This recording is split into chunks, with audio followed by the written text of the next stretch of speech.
Hello, hello, and welcome back to Hero Infinite. I am joined today by No. uh, Sleepy in the role of the courier. Hello, Uh, I'm the courier. Doodle in the role of Bobby. What? Hello. Tristan in the role of Ollie.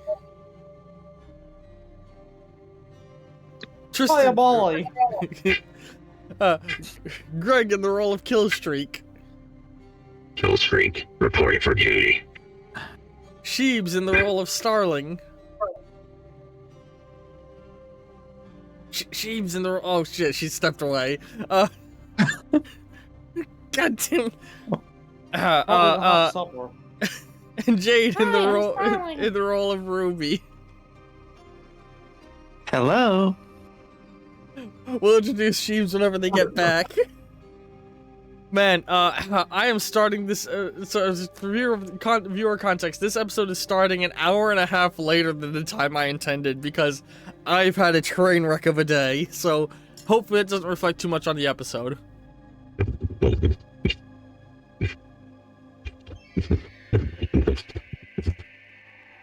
The sounds that you are making while you have the voice modulator on are horrific, Greg. I love it. Hear my phantom pain. Hear my phantom piss. Once was a soldier like you, and then I took an arrow in the knee. Metal Gear Solid, the Phantom Piss.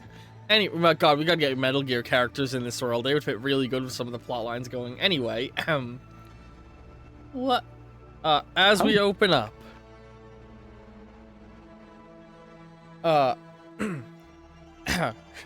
when you get to the point where you have to do a speech that you've practiced several times, and then you actually have to say it aloud, and you're like, ugh. Say it. Say it. Do it. All right. Do it. Sorry. We open up on the scene where we left off last session. The courier speaking with I am. So we're opening up with a lore dump. Yay. Gay. There are more realities than just our own. A vast multiverse of universes like ours, some very similar, some very different. And across those across the infinite universes, there are those who can traverse them.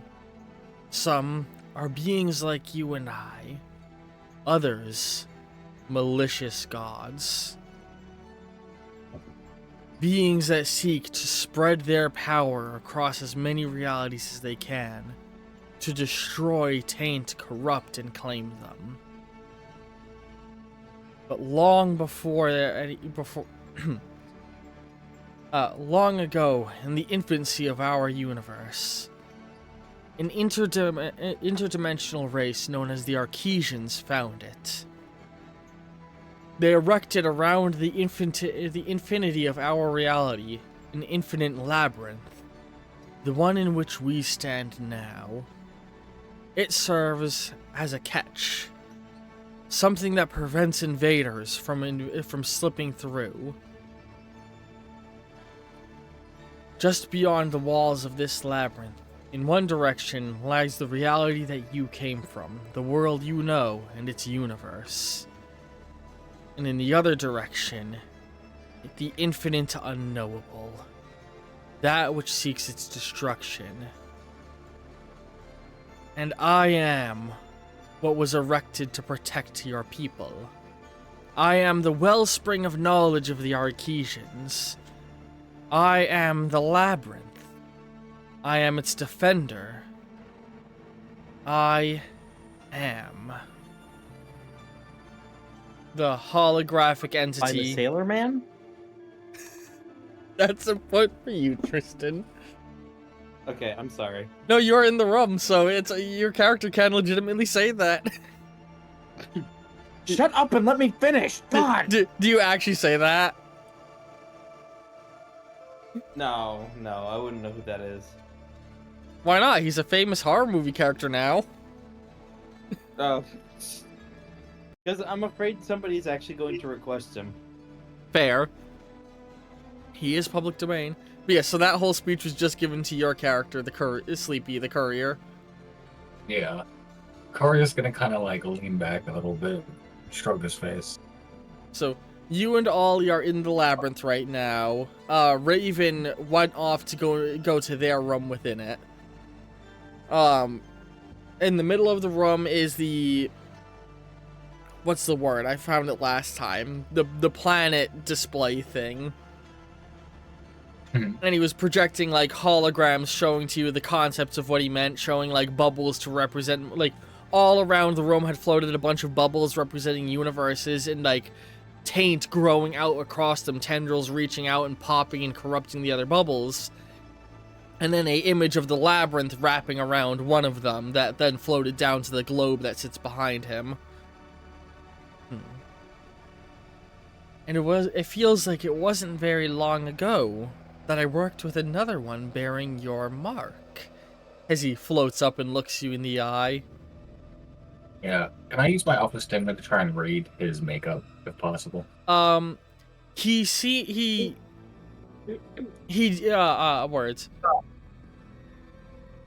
Hey, Books. Oh, hey, yay! Everybody say hello to Sheebs in the role of Starling. Hello. Yay! Okay, now we've introduced everybody. But yeah, you can tell there's magic permeating this whole labyrinth, this whole area, to a subtle degree, and there's an element of magic to him, but he doesn't seem as magic as you'd expect for something that looks the way he does.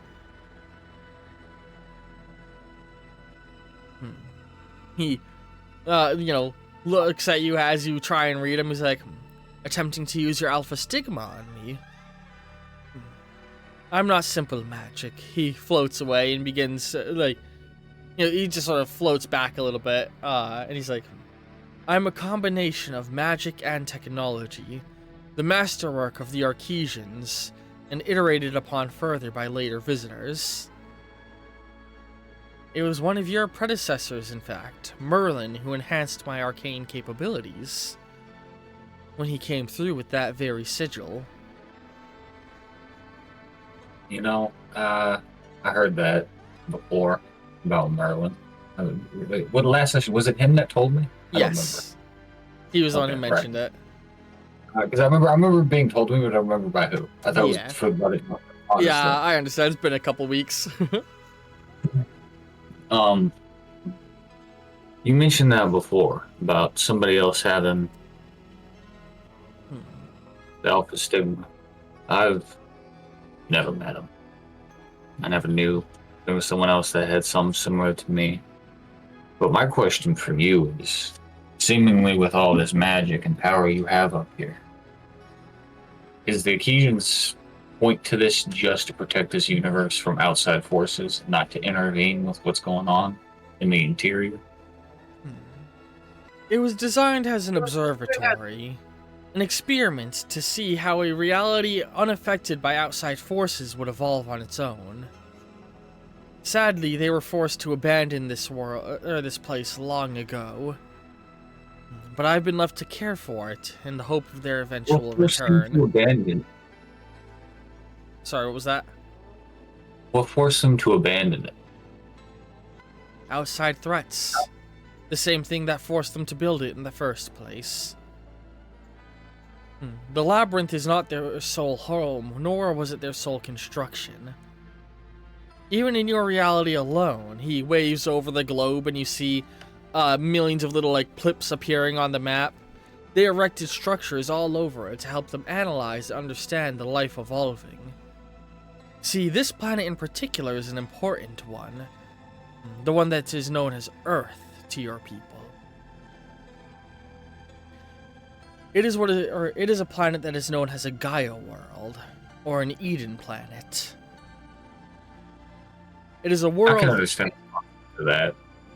I've read the internet. Oh, I sure you do not know the full story. And he does a movement, and like a hologram of the globe lifts up and opens. In the center of your planet is a dimensional rift. It stands as a portal between between other realities and yours. It is what is needed for life to evolve. This is what permeates magic and life into a planet. It isn't oxygen, or carbon, or water, or any of the things that humanity has believed it is. But dimensional tears are what bring life into your world. And so, they they built structures all over your solar system in order to help them study and observe your people as they evolved. Of course, those were built millennium ago, before even the earliest of life forms had begun to walk onto land. If only they could see how you had all evolved now. But I've taken notes as I've waited here, recorded as much as I could, and sought help when I needed it. And now your appearance feels far from coincidental. Another wielder of the Alpha Stigma. A very significant event, considering that magic was shut out of this world so long ago. Yes, and I'm assuming it was just you up here, and you just watched it happen. I'm incapable of leaving the labyrinth. In fact, I'm incapable of leaving the library. It is my body. He motions around, and you see, like, loads of little things around the room sort of shudder and shift, lights sort of dimming and rebrightening. This form is merely a projection that I use to be more communicable with you. I figured as much. I could tell that you're not really here. Whatever your core makeup is, right present. Yes, Yeah, I do that too. You see his eyes flicker yellow for a moment, and then he blinks. Forgive me, I had to sanction off a segment of my mind again. I wanted to ask you about these threats from outside of our universe. You said they made the Ecclesians masters of this place and of magic and technology, it seems like, leave. And if something could threaten them from within the labyrinth, could it not threaten our world? On top of that, when you speak of a dimensional tear within our world at its very center, what could come through that? That is what the labyrinth is here for, you see. That tear, it comes through to here. All over your planet, there are invisible structures that have been deemed ley lines by ancient mages. And you see symbols begin to trace across the planet. They shift and move regularly, changing based off human activity, geological actions, or mere conscious thoughts can affect the positions of ley lines. Without the labyrinth, this would be a shining beacon to outworld entities. Beings from other realities would spill through constantly. But the labyrinth acts as a filter. It allows the life force of the grander outside realms of Zen to flow in, but it prevents your light from shining out. And it also filters out some of the more dangerous things that would come through and places them here. Any entities that would attempt to enter your world instead find themselves lost in the labyrinth. Even now, I am dealing with the mounting threat of the Yellow King. Yellow King? An outworld entity who seems to have located the labyrinth in this world. He's managed to slip through small amounts of messages. And now he has a following mounting within your reality. He is a divine entity, something akin to a god, or akin to a god. I'm still learning about him myself, since he comes from outside of my observable plane, from beyond the labyrinth. But from what I understand, he's capable of the creation of cognito hazards. I advise, he looks to you, you be very careful with that alpha stigma of yours. If you attempt to copy a spell of the Yellow King, you'll be opening yourself up to control by him. And the Yellow King wielding the alpha stigma, I fear what that would result in. Folks gonna like knock his head. I've already got one guy running around up in here, or something akin to it. Oh? So about the people worshiping this Yellow King. If you need me to, and if possible, I could go and deal with them. I have Raven on it, I have Raven handling it. And from what I Folks gonna hold their hands to pause them. If they wield magic, I need to be involved. It was less a request. Ah, yes. Your patron. I suppose she would want to understand this, but pass on to your god that she too must be cautious of this entity. I understand her desire to know, but this is a being that knowledge of them is hazardous in and of itself. Few beings are equipped to handle the threat that the Yellow King deals. My artificial mind allows me to sanction off segments of my mind when I see information that is dangerous. I have a whole subsection of consciousness now, set aside, full of information that is far too dangerous for even me to know.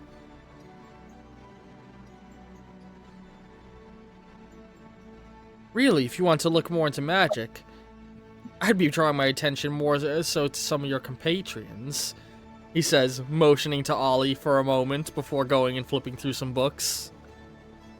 Ollie's just wandering around, looking for either Raven or the brain. You can see, folks, nose kind of, turns a little bit. Has you... I'm pretty sure Jenna was there as well. Very quickly. Sorry. Sorry, what was that, Sheeps? I'm pretty sure Jenna was there as well. Oh, that's right, you followed them! I forgot. So yeah, you're here for this whole conversation as well. Apologies. So yeah, you've been present for this whole conversation and can speak up at any moment if you wish to. Yeah, she just didn't have anything to say. Yeah, I would look more at your compatriots, he says, and he motions to both you and Ollie. And when you look at Ollie, Courier, you can see that he is currently petting a large yellow-robed creature. About the size of a Volkswagen Beetle. It's just a pile of yellow rags. I can understand your interest in the innately magical and crafted magics, but I'm more interested in casted magics right now. Fair enough. I will investigate them and their occurrences, but at my own pace. I could help teach you spells, but I would expect something in return. So does everyone. What would you want? Well, I'd be hesitant to send you after the Yellow King. As I said, his type of magic being cognito hazardous in nature. If you were to even try and use your alpha stigma on them, you'd be opening the doors to let him in. Well, then I would simply just need to kill them.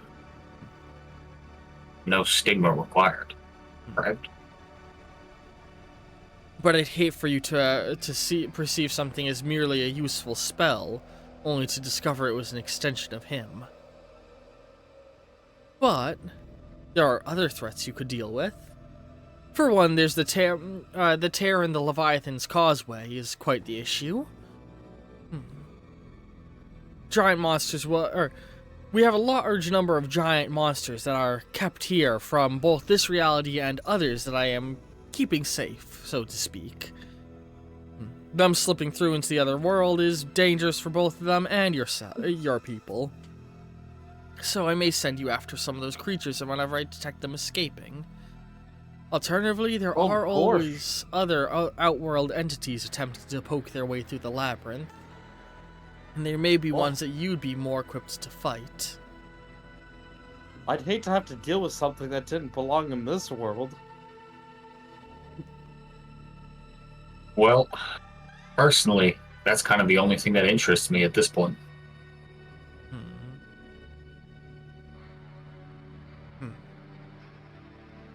Give me a moment. And he's gonna, like, float through the air.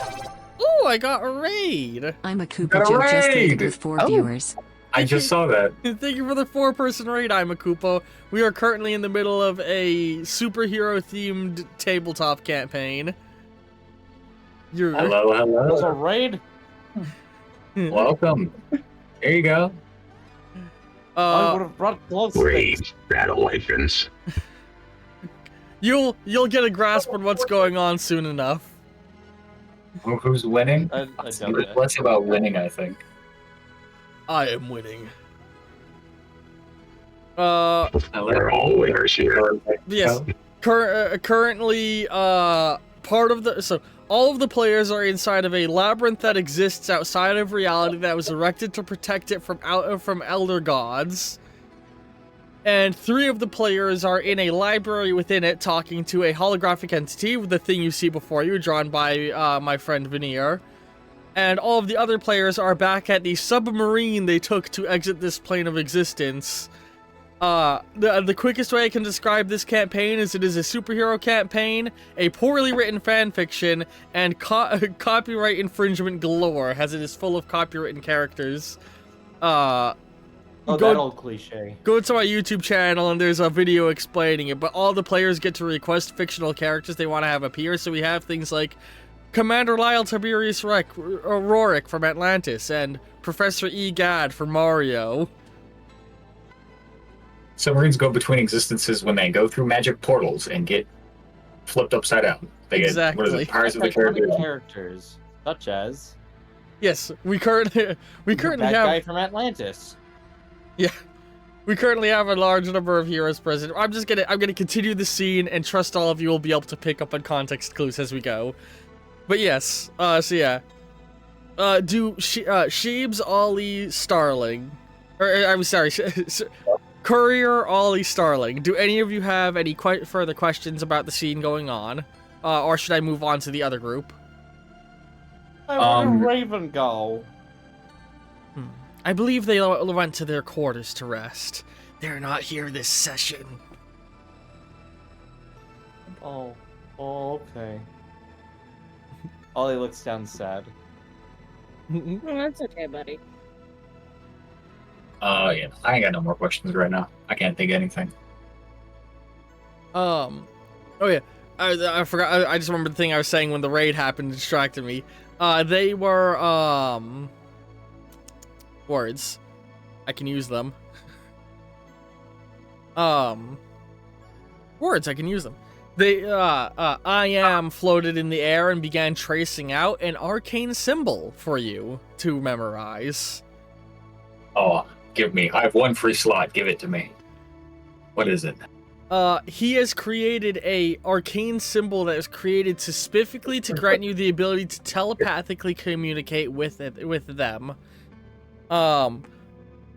Other beings that I am has shared this ability with will also be able to communicate with you via this means. It's basically like a arcane closed network telepathic network housed by him.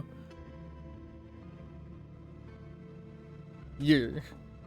So, it's a way for him to contact you whenever he needs to. I understand that. I'm calling it Mind Link.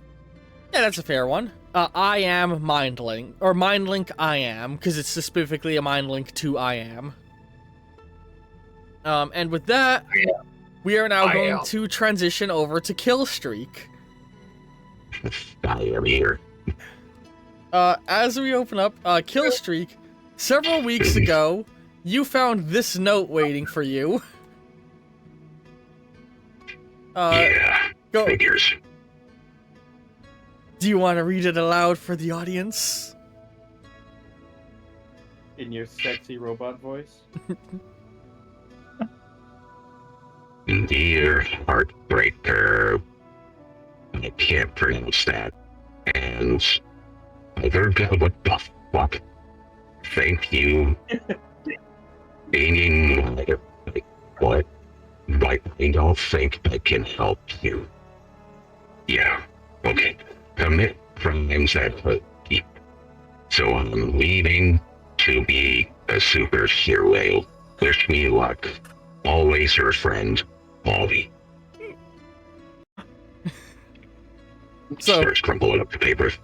that is the note that Ollie left behind for you after the last session you spent with them. Figures he can't handle the heat. Oop, wrong thing. I love a Where session. were we? Oh, what was that, Jade? I love a session where we get a written document from Ollie. Ollie's a great character. He's a great loose thread. But yeah, so you have been, since that last encounter, and your encounter with the villain Man, you have been following the numerous leads you've gained on corrupt individuals within the government, you know, just doing your best to try and track down the people you want to track down to release the information you need to release to the public to the best of your ability. You know, unveil the evil conspiracy that you are aware of that no one else is. Numbers, Mason. What do they mean, Mason? What do the fucking numbers mean? And as we open up here, this is the fun part of having to get players into the same scene sometimes being very wonky. You are navigating through the city, you know, like, in your power armor. It's like, you know, because you're in your power armor trying to get place to place, you can't just walk through the city street since you're a wanted criminal, so you are cutting through the sewers to get where you need to go. And as you are walking along, you will notice something rather unusual looking. What appears to be a ornate stone door, you turn a corner to see a collection of what appears to be homeless people kneeling down at an ornate stone door carved in the wall. All, like, muttering to each other. Killstreak turns on his flashlight. What was Starts it? shining in the direction. Sorry, repeat that. Killstreak turns on his flashlight and turns it to their direction. Oh my god, the flashlight sound effect. The homeless people, who all are presumably homeless people, all covered in mud and dirt, like, to the point where it looks like they were intentionally making themselves messy, all look up and and they all start to get up and scatter and run away, and then one of them says, "You will not destroy this shrine to Ratma!" And he picks up a brick and runs at you with it. Killstreak just, like, sighs and just grabs his hand before he can use it to smash him with. Give me a martial attack roll. You just need to not fail. Or not crit fail. Even if you get 0 successes on your roll, you will pass. Lucky.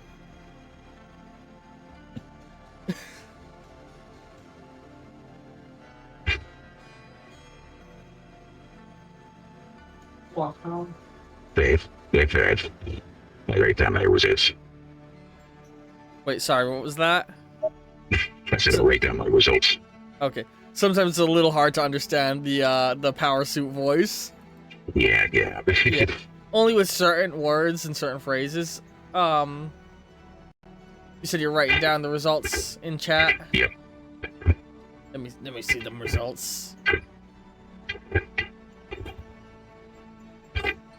Wait, are you making sounds, or is that your keyboard sound coming through and being altered by the audio? That's my keyboard. That's hilarious. So when you're typing on your keyboard, it just sounds like you're going choo choo choo choo choo. That's so funny. All right, I'm gonna give you a hero point for the flashlight sound effect.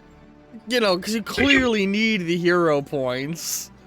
Yeah, I'm a starving child. Let's see if you can break 100 this session. Hey, never know. Oh, the UI disappeared. Oh, sometimes that happens when I update it. Hang on. There we go. So you easily catch him and, you know, grab the brick out of his hand and toss him aside, you know? And has... Or sorry, what were you saying? Yeah, I just thought it was a moment. Never mind. Sorry, can you slightly tweak the voice? Because I am struggling to understand you a little bit. I love the voice modulator, but it's a little bit too muffly. Okay. Yeah, no, I just thought it was a moment, so I was just like, never mind. Yeah. In the future, we'll have to do more back and around testing with it back. Like, last time, it was very understandable, so I don't know if you tweaked something in the settings between this session and last. I did, but that's because of the noise in the background on the previous voice setting was kind of all over the place. Yeah. Alright, but, so you toss the guy aside. Or you catch his hand, I should say, and then what do you do or say? What are you doing there? Oh, what are you doing here, you said? Yes. Okay. He starts trying to pull his hand free from you. Answer my question, please. He looks at the wall for the carving in the wall for a moment. He's like, praising the Lord of the slums. Lord of the slums. Ratsma.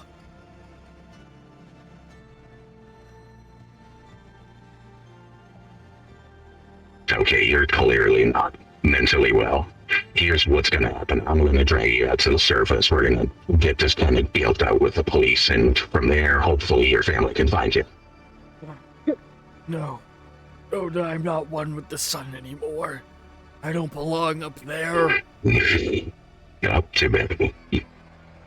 Killstreak kind of starts looking at the wall, trying to think about blowing. You go over to the space in the wall, and you can see it's like an engraving. Like the wall is sunk in a little bit, and it's like the type of stone in the wall changes to an entirely new stone type, and is filled with like intricate carvings in a language you don't recognize, and a depiction of a rat in the middle of it. All this under a city. How old is this thing? What the hell? It's about this, like, I'm trying to think, like, probably about 7 feet tall and 4 feet across, the entire, like, sunken carving. Killstreak is just going to run his hands along the grooves of the wall and kind of take a look at it. As you do and are, like, feeling it, you get your hand close to where the rat is, and it feels like the rat is loose. The rat carving. Is it a push or is it a pull? You grab it, give it a little turn, and then you feel the whole carving in the wall sinks in a little bit. And are you still holding the homeless guy? Yeah, he's right next to me. Okay. The thing starts to sink in, he goes, no! And he starts trying to pull away from you, and that causes a little bit of a stumble, and you fall forward as the door opens, and you find yourself falling from you drop, and looking around as you fall, you realize you are falling from, like, a height of, like, maybe a story or more, into a wide open, sunny lit field full of giant mountains that look similar to, if you've ever seen, like, basalt style rock formations. If you know what I mean. Like, they're like hexagonal stones. Okay, I think I know what you mean. Yeah, and you're now falling down forward. I'm gonna need you to do some sort of skill check to avoid, to absorb the impact of the fall you're about to take. And if you want to keep the homeless guy alive, we'll have to roll good as well. Yeah, I'm using my body to shield him. All right, so give me a skill check with a disadvantage.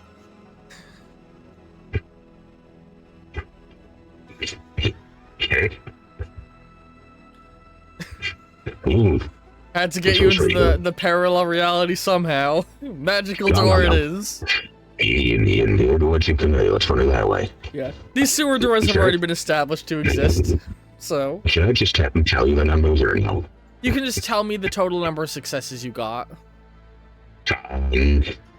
Anything 6 and above is a success, and 1s are destroy successes. I got quite a few successes then. I got a 6, an 8, and 9, and 2 10s when I'm rolling those 2 10s right now. Alright. They both came up as 7s, so 10s. Alright, so you got 7 successes, minus 1 from disadvantage, you got 6. You quickly spin around, hugging the homeless guy to you as you absorb the impact of the fall with your power armor, throwing up an energy shield last minute to help a little bit with it. And looking at the sky, it looks almost like a starry night sky, but with more colors than it should have. Looking almost like a shattered stained glass window in the sky. Where are we? What'd you say, where are we? Like I said, the filter is just a little bit too hard to understand today. Do you think you can click it off? I'm sorry. I could probably do as a clean mic, yeah. Yeah. Well, like I said, in the future we'll have to do more test runs of it, because I'm just struggling with it. Killstreak just looks over to him and says, where are we? Why would you open Ratma's door? We are inside his sacred ground. We should not be here. He'll come for us. He'll come for us. Who is this who? Wait. Who is this Ratma? Ratma is the lord of the slums. The dark god of those who have been forgotten by society.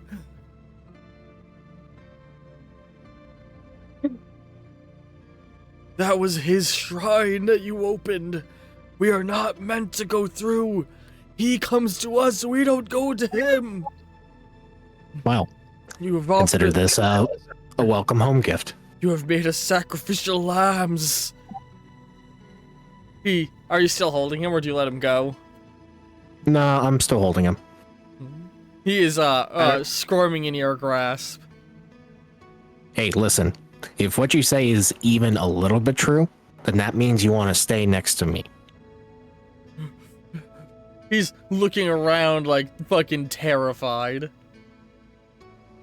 Between those rocks, which I'm pretty confident that if I can smash through them, then maybe this rat guy can also smash through them. So, yeah, I would want to stay right next to the guy who has energy shields and that can protect you from incoming fire or whatever. Do you want to do a charisma check?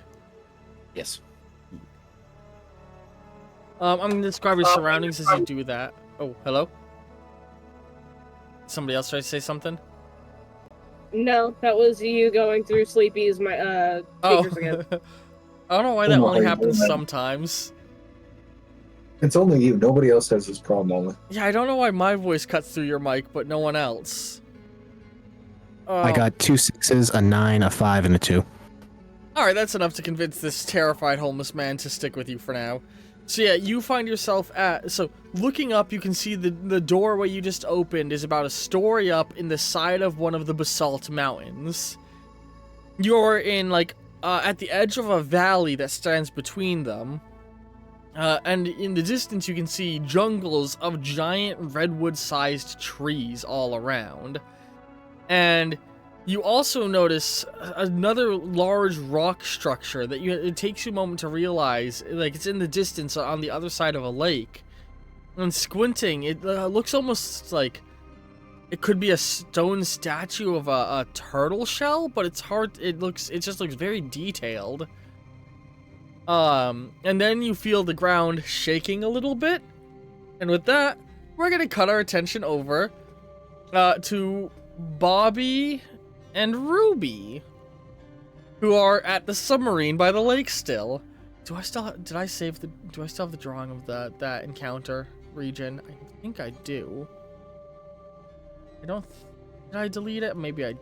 Hang on. I'm trying to see if I still have the map from last session.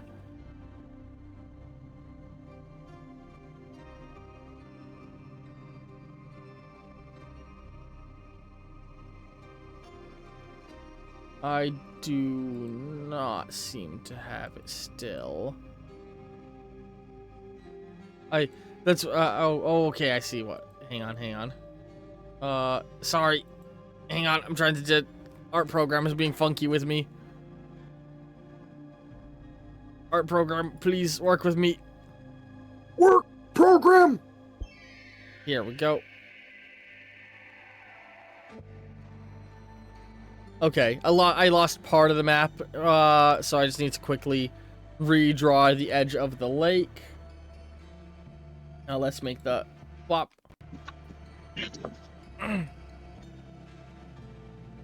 Yeah, it was shaped something like this kind of a shape. So yeah, if the lake's a little different than last time, it's because I'm redrawing it. But you know, that works out because I have to zoom it out a little bit from how it was last time anyway.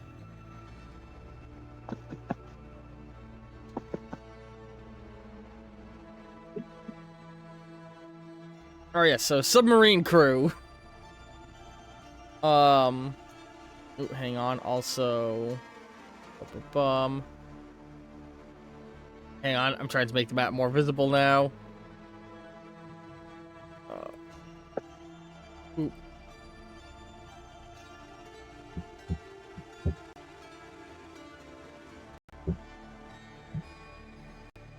There we go. That helps a little bit with the visibility of the lake. Yeah. The blue background doesn't actually help much, I'm realizing. Give me a second when I'm trying to depict the positioning of a lake.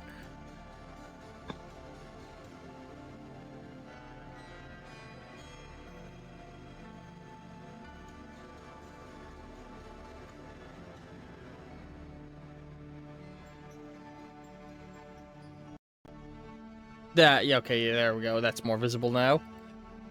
So yeah. You guys had... Hang on, so Ollie isn't here. Hang on, what layer is that? Ollie isn't here. The courier isn't here. Starling isn't here. So that is... Rube... Hang on. Yeah, I'm just gonna... Oh shit, hang on. Oh, fuck. I'm good at setting up maps well. Give me a second. So Bobby, Ruby, and we're also gonna need one for Killstreak. Oops. Holy shit. Oh my god. Who is at the other side of the lake.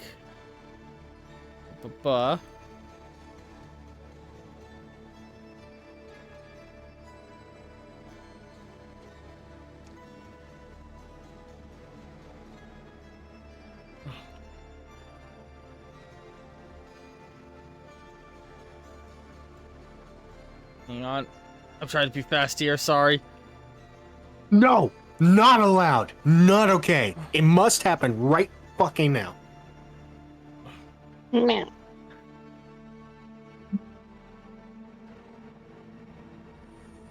Okay, here we go. And Do it then... faster, Grunt! Do it faster! Do it right now! The submarine... Don't you understand that my grandmother, she dead. You know what? She could still get it up faster than you can, maggot. The submarine is parked up right there. And so yeah, to the south of you guys down this way was a mountain.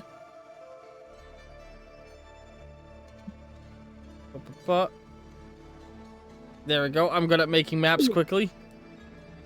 There's another mountain up here that Killstreak just found himself emerging from. It's a weenus.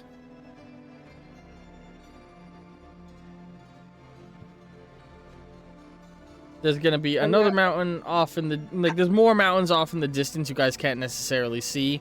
But well, I mean you can see, but they're not like nearby. Jungle off this way. I'm not sure if you all heard that, but I'm hoping you didn't. I did not hear whatever it is that you're worried you didn't want us to hear. Okay, I started panicking a little bit. Oh no, could be. Yeah, no, I checked my blood sugar because I was feeling super weird. 515. Oh, that sounds good. Oh yeah, that's not good. It's 100 off from me being in a coma again. That sounds like a good time. Oh. All right, so Killstreak, you're where the light red dot is, and everybody else is down at the lower camp area, and you all hear a little bit of like a thooming banging sound as the ground shakes. Now the rest of you know what the implication of this is. You know? Whoa. What was that? Has from the nearby brush. So over here is where you guys saw the giant gorilla fighting the other creature and eating it. From the jungle is going to emerge a giant naked man who is like built like a Ken doll. Standing about 3 stories tall. So Killstreak, you see that as well. And let me do that to account for where the health bars are positioned. Yeah, you see a giant naked man built like a Ken doll emerge from the forest, a little bit across the lake from where you guys are. Now. Please tell me I just hit my head really hard. I'm just imagining things, or I got a concussion. Maybe I'm in a coma. It's been a couple of minutes since what happened, since you guys started setting up a perimeter camp here, and EGAD started taking his readings, right? I'm just gonna go ahead and... yeah, so everybody feel free to start, words. EGAD has set up a couple of, like, force field projectors to help ensure that it's a little bit, safer to navigate, or to ensure that the camp is a little bit safe. But though even those will only go so far against creatures like this. You know? Yeah. I am just quickly... These black lines represent zone change areas, meaning to cross a black line will take a movement action. By the way, viewers, if you want to know the rules of the tabletop system we are using, it is Heart of Action. The full rules can be found in my Discord, linked down below. It is my own system I've been making. Yay! It's a very quick read. It's a good system! Also, entering the forest or the lake will take an action to go into it. And the lake itself is going to be like, whop. Whop. There we go. But yeah. It emerges. Ruby, Bobby, do you guys want to say anything as you see it emerging? Bobby, do you have any idea what this is? I have no clue other than that's a very tall, naked person with no genitals. Dallin, Professor, would you happen to know anything about very tall, naked people with no genitals? Well, if we've been encountering a number of other giant creatures here, like the gorilla and the turtle, it stands to reason that there could be a variant of Homo sapien found here.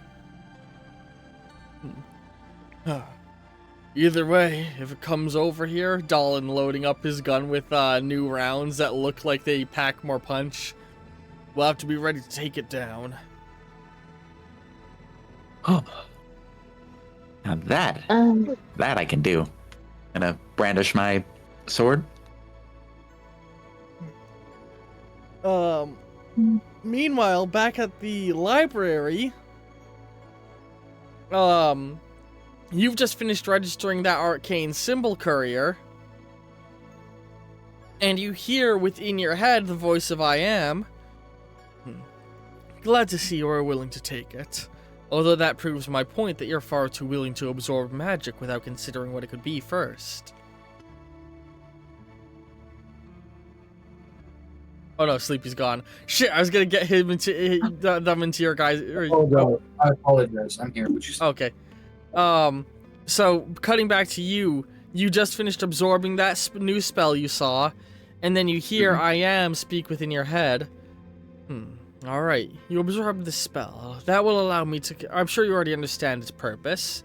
Although you've proven my point of you being far too willing to absorb a spell before fully understanding what it could be. If I had been implanting an incognito hazard in you, well, it wouldn't have ended well.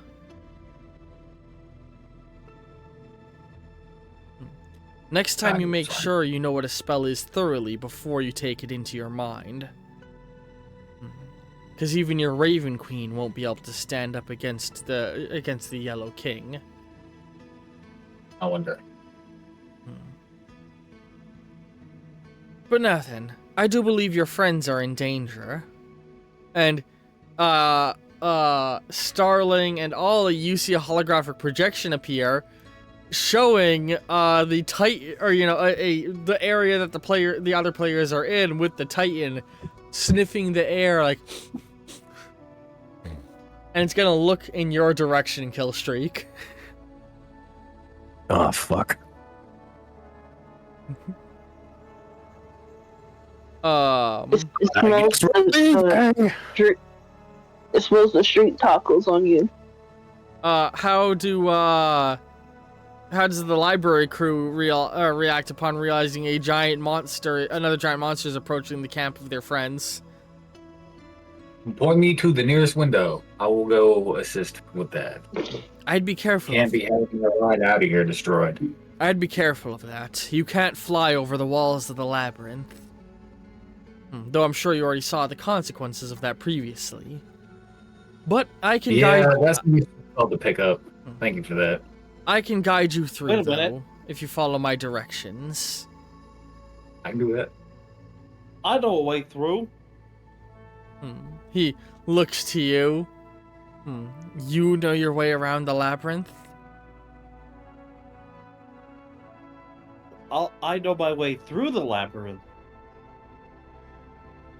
Take these two with you. The I am looks to you.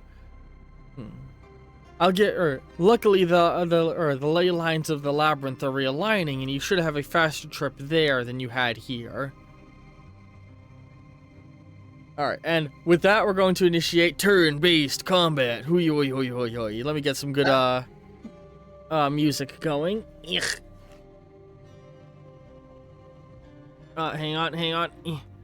I will say,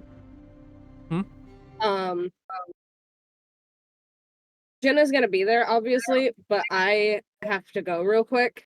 Oh, alright. Just for a few minutes.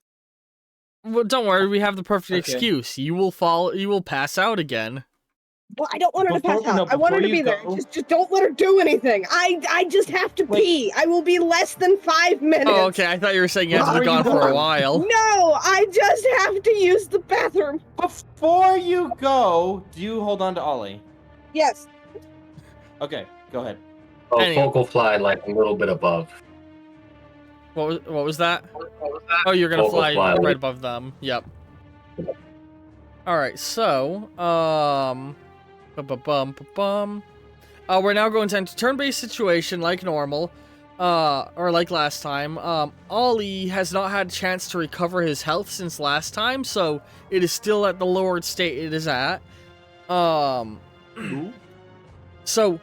the library crew are going to spend this whole first round of combat making their way here. And you guys will arrive after the first round of combat. And with how quickly you all handled the enemy last time, well, I think I have plans. Hopefully this fight lasts more than one round. Also of note, I have slightly modified criticals. I talked to you guys about this earlier before session. Words. So, when you get a critical success now, you will have the choice of refunding your action to perform another one, doubling the damage you deal, or performing a targeted attack where you can aim at a certain location on an enemy, such as disarming them or breaking a specific limb or things like that. Yeah. So, I'm going to say that going into the first round of combat, the large naked man, the Titan, is going to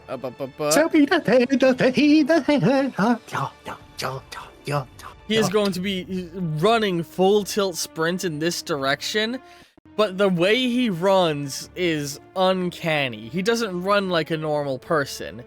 His arms hang limply behind him, his head hanging loosely forward, his eyes bugging out, and his knees bend double jointed as he runs. And he's moving toward you, Killstreak. So, what does everybody who's on the scene right now, Bobby, Killstreak, and Ruby do? Bobby and Ruby, you guys can try and give suggestions or, try and tell Dolan what you would want him to do. But he may or may not listen. And you can choose to command him in or out of character. Because he's an NPC companion, you can just be like, hey, can Dolan do this for us? All of you have two actions? Plan. Sorry. It's running really fast in a certain direction. Do you think there's another person, or maybe that's our friends are at? Oh, I don't know. This doesn't strike me as a guy who would run toward nothing for no reason.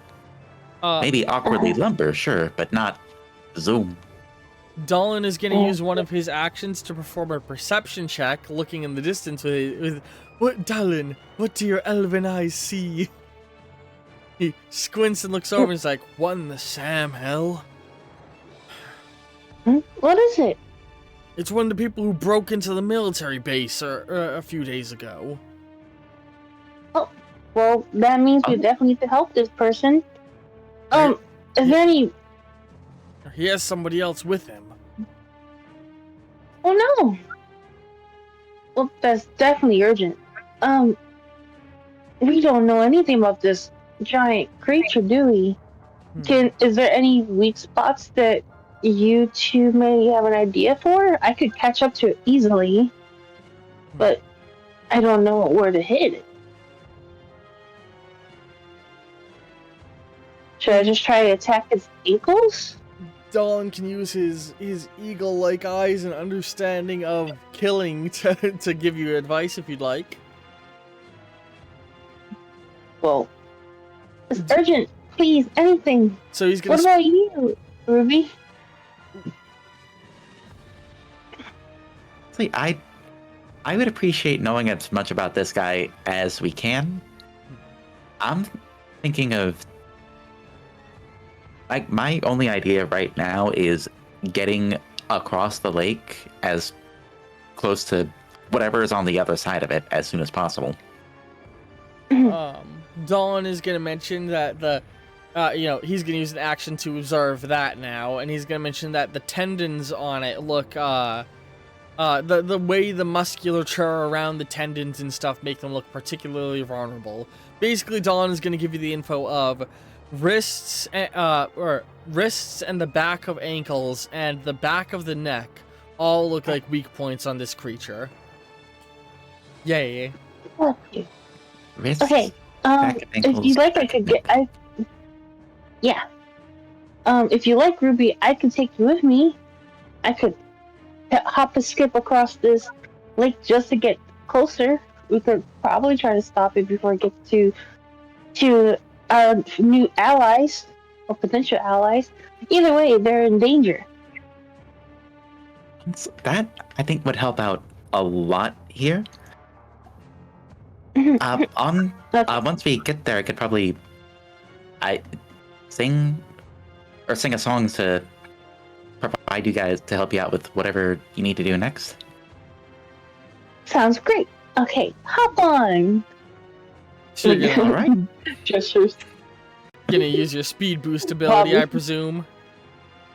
Yeah, but like, hop on, like, get on my back, piggyback rides time. Heck yeah. So yeah. Yeah, Ruby piggybacks on the Bobby. You know, okay, hold on tight. So, you know, Bobby gets down into like his runner pose, static runs across his body and feet before he bolts around. Ruby is absolutely singing on the way to where Bobby is going. Fantastic. A little blue and red trail left behind. Dawn giving a look of like, well, I guess I'll just run then, and he's gonna start to. So that's one of Bobby's actions used. I just realized the UI disappeared again when I tried to update it. God damn it, OBS! Me updating an image doesn't mean it's disappeared from my drive. I need to reroute the file location anytime this happens. It's just a little bit annoying. There we go.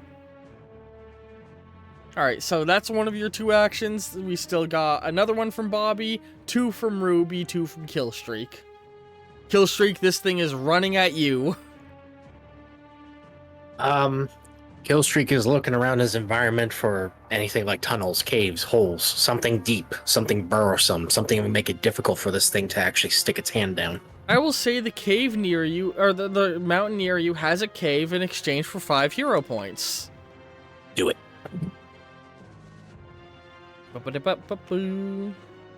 Alright, so yeah, there's a cave system that you can easily make your way into.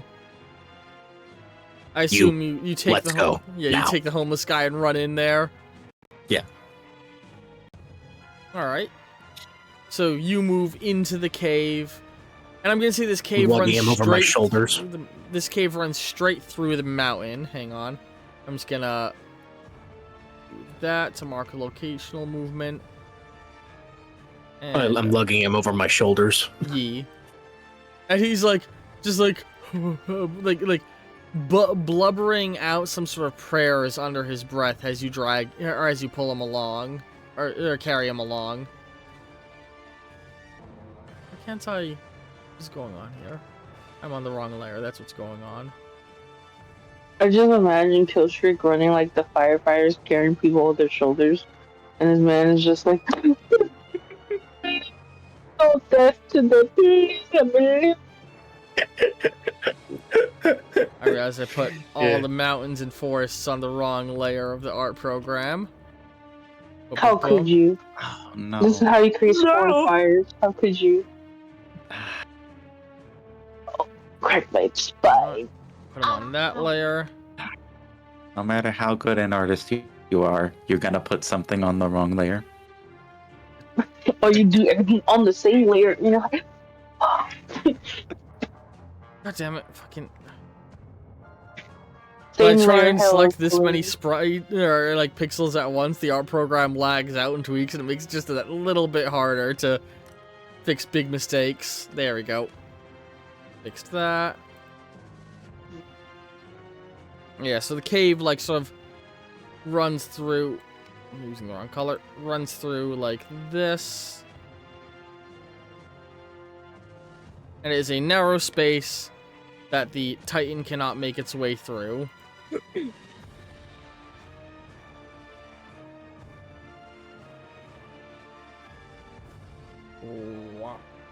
And Killstreak, you have run into the narrow cave with the man on your back. And that was, or just getting into the cave, I'm gonna say, is not an action because it's right by you, so you still have 2 free actions. Okay, with those 2 actions, Killstreak is going to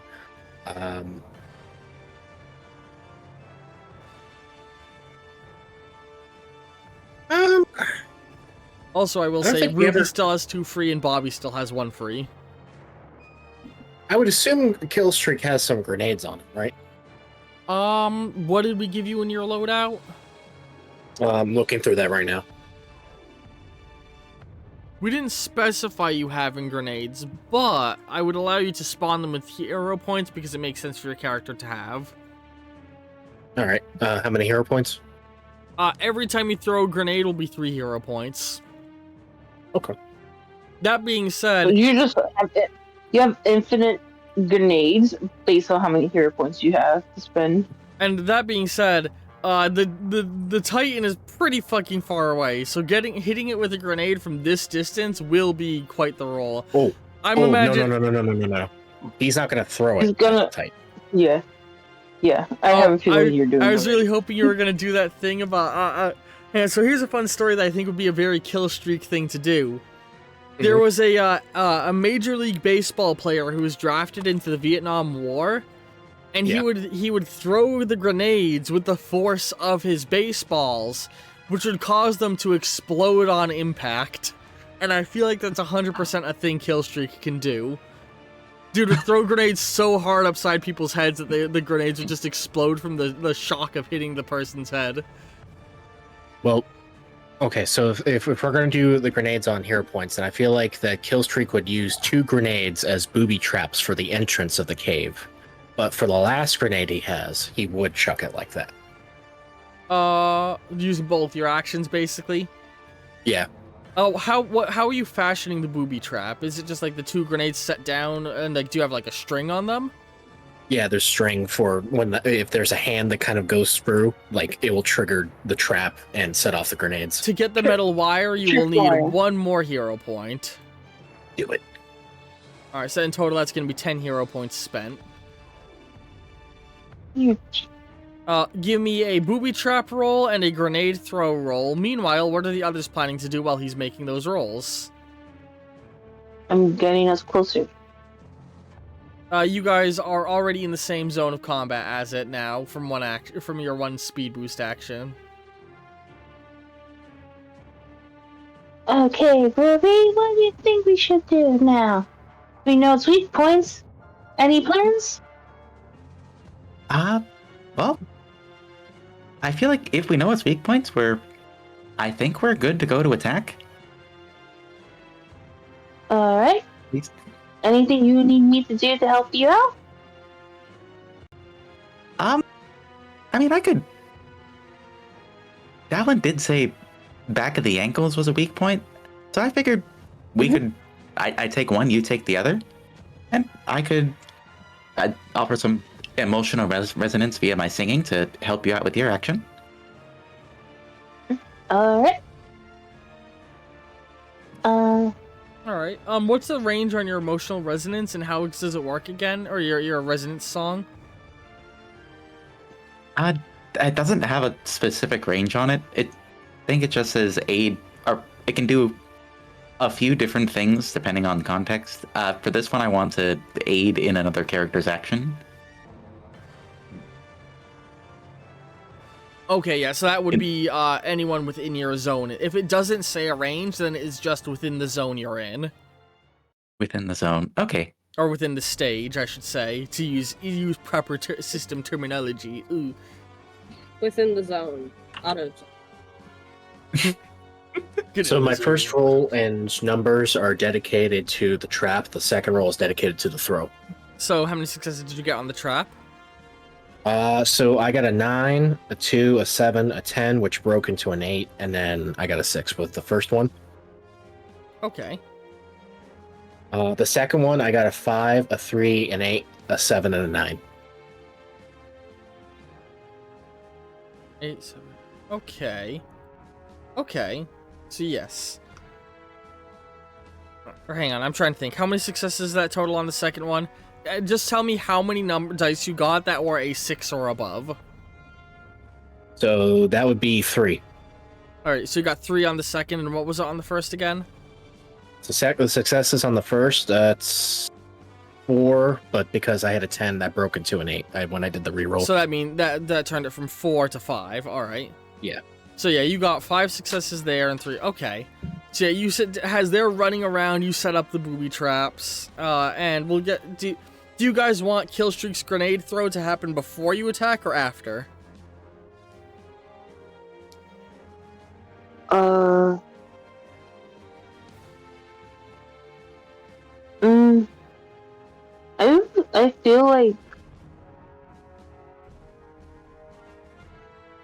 feel like it's probably after us attempting to hit it. You want it to be Because after the booby your traps attack? take some time. Okay. Yeah. Ruby, you do your sing roll. Has Bobby does their attack roll, and then Ruby give me another attack roll. Okay. So. All right, hold on tight. I'm gonna get as close as we can.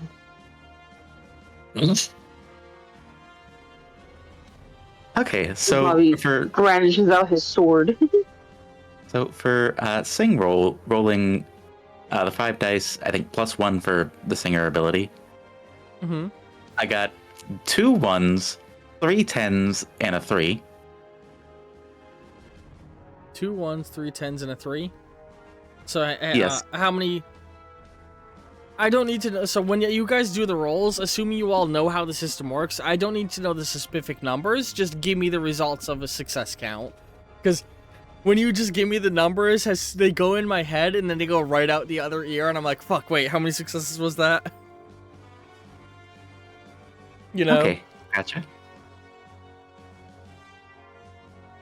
I gotcha. Just to make sure, though, would ones fully eat 10s, do they? You burst the 10 first. Burst the 10 first, okay. So you get the bonus die, and then the success range. So you do all rerolls from 10s first, then you apply 1s. Gotcha, okay. Ooh. And yeah, you do your attack roll, Bobby, and with it, what is your sing level, Ruby? So I got a level 3 success on the singing. What is just your straight sing skill? You have 1 sing skill, right? Yeah. So Bobby, you prefer your roll like normal, adding 1 die. So adding 1 extra die just because Ruby is singing, and then whoever one of you two gets the higher roll, that is the roll of Bobby's attack. That is how your support song works. So you both give them an extra die, and you roll at the same time as them. That way, if they still roll worse than you, they can default to the roll you got, you know? Okay. So what was your success count again, Ruby? Level 3. Level 3. So if Bobby gets less than a 3, we treat it as a level 3. If they get more than a 3, they also roll a bonus die thanks to you, helping them likely get the higher than the 3 they got. Yeah. Well, Bobby brandishes his sword, and so and he does have skills in swordsmanship, and his energy sword does give him extra die. So he's already rolling 7 dice. So now it's 8 because of the additional. Because Ruby's on your back singing some like peppy motivational song. I love the vision. I do have music. I do have a music file, a music tab in Bobby's thing. There is a song that pretty much works. Well, what is the name of the song? And I'll quickly look it up and play it, assuming it's not copyright. Is it a song from a game? No. Okay, then I can't play it on stream.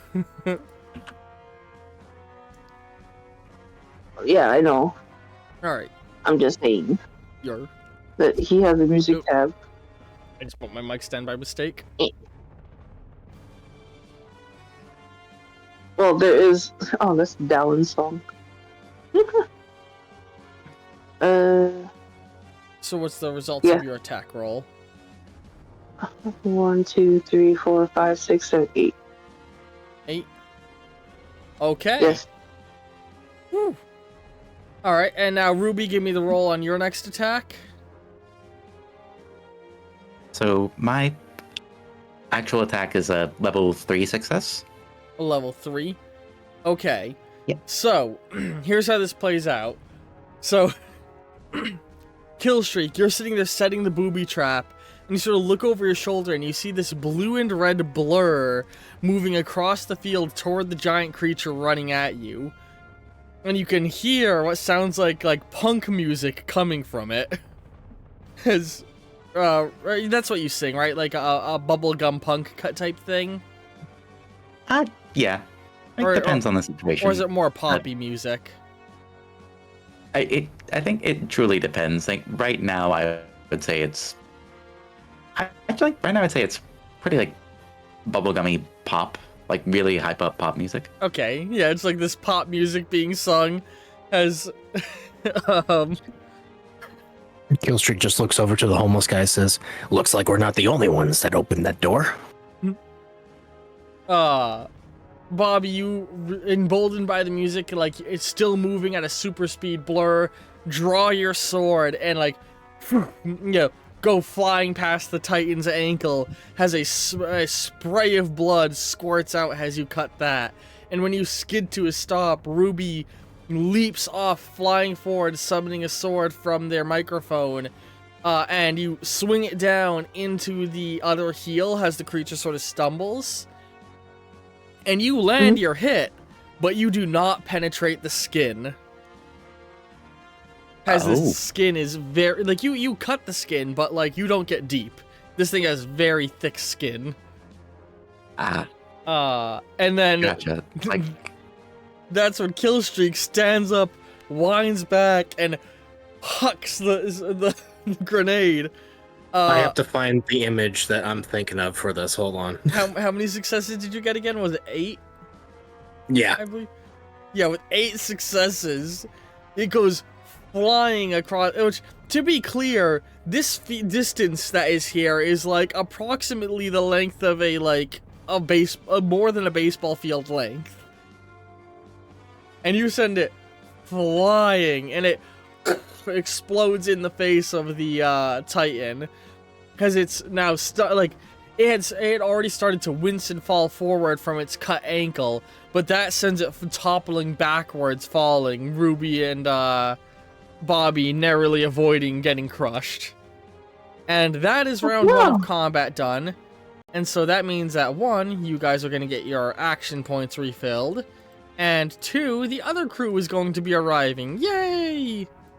So, but let me get everybody on the map.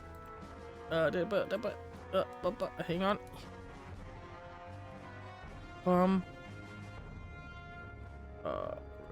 Whoa, wait. What? Whoa, those are some tough ankles. You didn't even cut through. I posted the thing in the chat. But looks like you did. Hang on, I'll look at the thing in a second after I get everyone in the environment. So I'm gonna say the other players are all going to be arriving over here. How can I make these dots? There we go. So we've got Starling, Ollie, and Courier.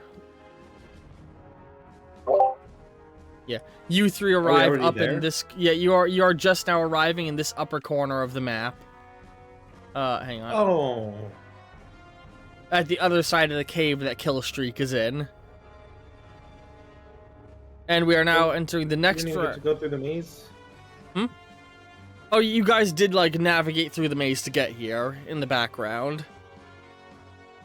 As you were going through Courier, you're being guided by I Am. Is Sleepy? Okay, Sleepy's here. Yes. As you had left the labyrinth and begun moving through. Oh, also, hang on. Let me quickly show the image. Can I do? You want to make a funny joke? What I was going to do was I was going to tell Courier and Starling to hold on, and then I was gonna do Ollie's run through walls kind of thing. That is specifically triggered when you are fleeing an enemy, if you recall. Or if he gets poked in the butt. So it's a different thing, but thank you for remembering.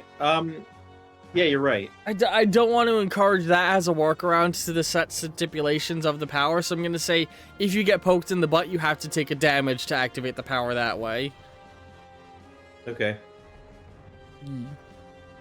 Oh, well, but no, you're damage resistant.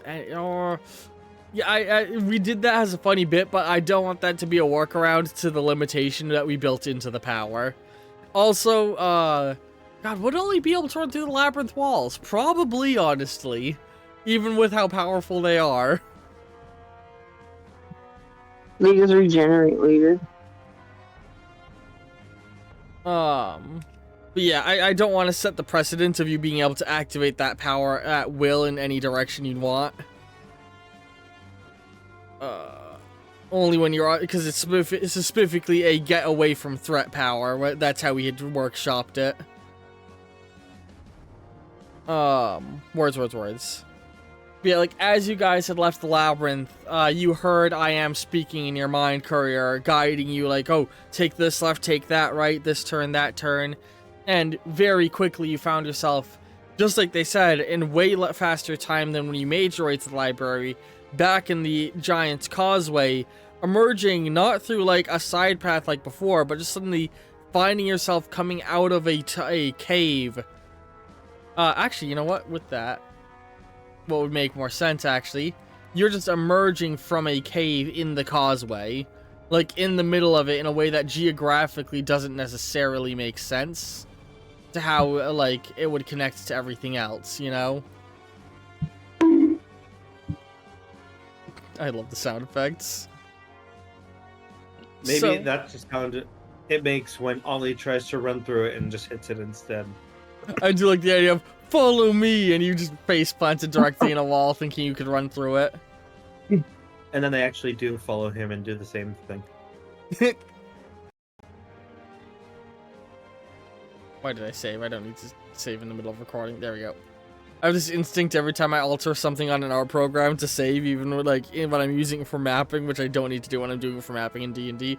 But yeah, the Titan, as you enter this next round of combat, it is going to, like, you know, it's fallen forward, its ankle bleeding, and it's gonna look over to you where you are, Bobby. So, like, it's, like, fallen on its side, and it's gonna try and roll over and just slam its fist down on you with its action. And so with that, everybody gets 2 actions. What do you all do? It takes 1 action to cross, right? Yeah, crossing the black line. And the big yellow thing is the Titan, right? Yeah, the, like, yellowy tan blob. Yeah. So I just want to cross into the next thing, and I'm gonna fire off a spell, I think. Alright, so run through the tunnel and turn the corner to fire a spell. That's what your plan is. Yep. Pass by Killstreak and everything. Yeah, as you turn the corner, you will be seeing Killstreak. Do you want to say something when you see him? You do not recognize this man. I mean, does it look like he's fighting the Titan? Well, there's a very, very dirty man near him. This guy is in what is very clearly an armor, and he's facing in the direction of the Titan, yes. And he has guns, but I don't know if you've learned what a gun is yet. Yeah, I've read the internet. I've spent some weeks on the internet. I know what a gun is. And you're in America. And I'm in America. David would have told me about guns quickly. Guns are like the easiest counter to a magician. Anyway. I cast magic missile. I cast fucking Glock, bitch. Carry this. I'm gonna fly around the corner and kind of come to a stop before I start casting the spell. I'm gonna yell out, "Watch your head!" And the spell I'm gonna start casting is Curry. So, from my 2 hands and my eyes comes the symbol, and they sort of rotate, and then behind him appears a number of other portals, or other sigils, like the ones in his hands and eyes. As Sir Hulk says, "What I seek is the piercing dawn." Hurrah! And now I gotta roll this. All right. So while you're rolling that, what is everybody else doing? Where's their actions? Carry this, you fucking filthy casual. D6s, Ollie. D10s. Oh my god. D10s. It's 4D10. I'm not gonna right? be able to tell your voices apart, to be honest. So, you roll. All the rolls are in the Discord, but you roll 5d10s plus additional ones if you have relevant skills. Anything that is a 6 or above is a success.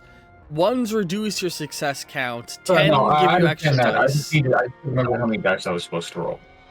It's 5 by default, and you add extras if you have a relevant skill. I know. I got that. I just needed to know how many dice I needed to roll. Yeah. So what's everyone else doing while he's getting his spell cast? Well, did you know what you wanted to do, Cheeps? Not really. Okay. Ollie is going to cross the black line. All right. See Killstreak,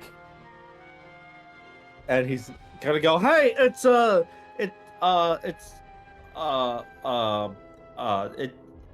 you. Oh, I remember your name, the Streaker." Get out of my way before I turn your skull into a living toilet seat. I do like the idea of you never learning his name. Also, are you offering to piss in his mouth? How's Nisu and Connie? You shouldn't threaten people with a good time, homie. He's like getting all up in Killstreak's face. How's Nisu and Connie? Do they miss me? Did you get my letter? Did they cry? He's like trying to rip him off. He's like, off me! The homeless guy is just like, what are you? As you grab him. Jenna walks up and just kind of taps Ollie on the shoulder and starts trying to pull him away. Ollie, personal space. Meanwhile, Sleepy's character's like, I said keep your heads down! As he's casting a spell. Starling, this is the Streaker, and this, I don't know who he is. The Streaker? Please tell me that's not your actual name. No, it's not. And this man better shut up if he knows what's good for him. That's really rude. You didn't even say anything. Ollie says, pointing to the homeless guy. Means well. The Killstreak is like putting his hand up in the Picard fashion of like, not. He means well, I'm sure. Ollie starts poking the homeless guy. What kind of superhero are you? He's not. He got stuck here with us. Well, we fell through the door. He dragged me through the portal of Ratma. He's doomed us all. Ratma? Yeah, he's been saying that name over and over again. I think that's his friend over there. Okay. So who are you? Like your actual name? You have one? I assume you're saying that to Killstreak. Yes. You could call me Killstreak. It's what most of the posters say anyways. Cool. I'm Starling. Oh.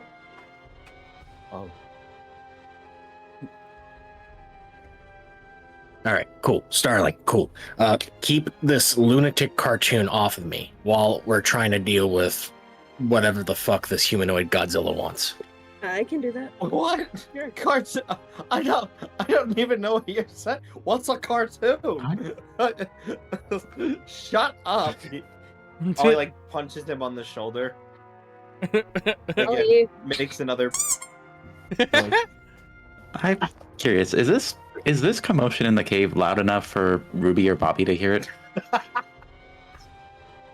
I'd like to think with the volume that Ollie's at and how angry Killstreak's getting, very faintly.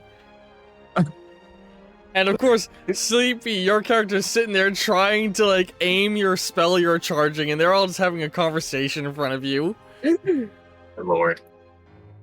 I like to think that he's yelling, like Killstreak is yelling so much, he's starting to sound like like Christian Bale's Batman. I was thinking Vegeta, but that works. God, I recently got a clip from the new Dragon Ball Super where Vegeta was refusing to stop fighting, and then Bulma ran up and said, "If you don't stop fighting right now, I won't bathe with you anymore." And then he flies down and lands down. It's like, "You guys can finish the fight." Arms folded, stood next to Goku and another guy. Jesus Christ. It's Man. the simple things. Man loves his wife. Yeah. I could see I think Vegeta at wearing a this wife point- life t-shirt. I'll let Ruby go first and what they want to do. Oh. Okay. I'm thinking a couple of things, Bobby. First of all, whatever this creature wants is in that cave. At least loud enough for us to hear from over here. Secondly, I like this is a slow motion when Bobby's about to get swatted by this fucking giant man. Also, you can call off when you want to fire your spell at any moment, Sleepy. When you want your spell to officially fire. I'll go ahead and fire it off now then. I got 2 successes. 2 successes? 3. 3? Yes. So everyone's around you is screaming, and you're very thoroughly like trying to focus and hit the Titan and not hit any of them, you know? And so you end up firing wide. So Bobby and Ruby, you just see a fucking laser beam go flying through the air out of the It's cave. not a laser beam. Oh, what is Sorry, it? This is my spell that fires off spears of light. It's a barrage of spears of light. Okay, a bunch of spears of light go flying out. And then the number of spears is based on my skill check. So you got 3 successes.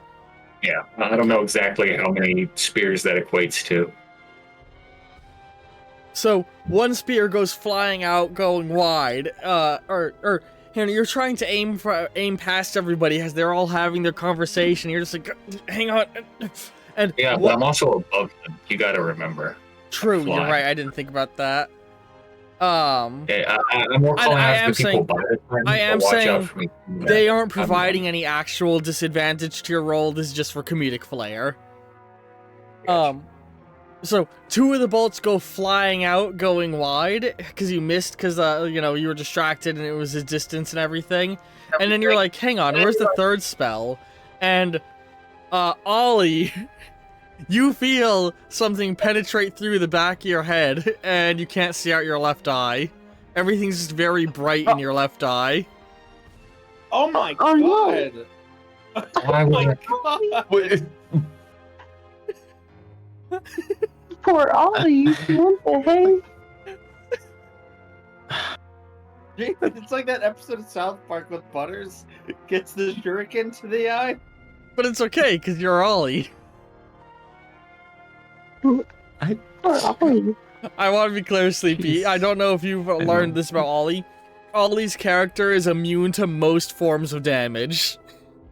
So this spear is not actually hurting him. I wouldn't put it in a player unless you critically failed, or if it doesn't harm them. Ollie feels pain. He does the Tom scream. He's like, no, this doesn't even hurt. Because it's pure light. It basically cauterized the wound as fast as it made it. So it's like, why is everything in my left eye all bright? Who turned the flashlight? It does hurt, Ollie. All right. Oh, I was trying to make it comedic by making it not hurt. Oh no.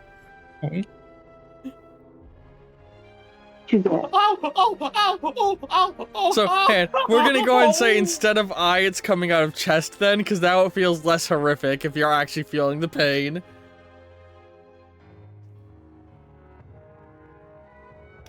Just become Olaf. I've been impaled. It's okay. We won't make your death quick and painless through the head. Here, quick, let's put it through your chest where you'll stay alive for another few minutes and feel that hole. One, he's not gonna kill him. 2, I wish I could feel that hole. Ollie now thinks he's dying. You got me. No. He's like doing a little death scene and like very slowly like slumping to the ground like he's getting his like award. And then the light beam just poof, vaporizes. It's gone. Pull out a white carnation flower anyway. Yes. It's a good thing it didn't get him in the ass. Little angel version of you coming out of your mouth, and then when the light beam disappears, you're just like, oh, and you dive back into your body. Actually, if we really want to do that, then they see a little ghost top hat start to like come out of his sock puppet mouth, and then he like very quickly just like starts stuffing it down. Where you going? Anyway, a bunch of you still have actions. We've only had one action fire off this round. What, with the grenade? Yeah, with No, how no. long things are taking, I'm gonna have to go. I'm gonna have my character do whatever, but I'll catch you guys later. I'm sorry. Oh. Yeah, that the courier's spell was the only thing that got cast this round. Everyone else still has their actions. Oh. Including Killstreak. Well, I guess Killstreak can spend one of his actions trying to tell people to duck and cover because of the glowing light behind them. Wait, oh. Everyone does except Ollie. You will not have to spend an action on that. Okay. Alright, what's everybody planning? Communicate, cooperate, form a plan. This is a team campaign. You have to act together. Can I see what Ollie points at the giant naked guy and goes, "Oh, that's the streaker." That's a hero point. Jenna's going to like start manifesting a big ball of energy in her hands. Alright. Okay. And shoot it out toward the thing attacking us. Towards the Titan? Yeah. Okay. Well, were you gonna say something, Jade? Yeah, I think Ruby's gonna suggest to Bobby that cutting this thing's mobility is a great strategy and suggest that we cut into the ankle that Bobby severely damaged again. Alright. And so, here's what I'm gonna do real quick. Bobby, first action.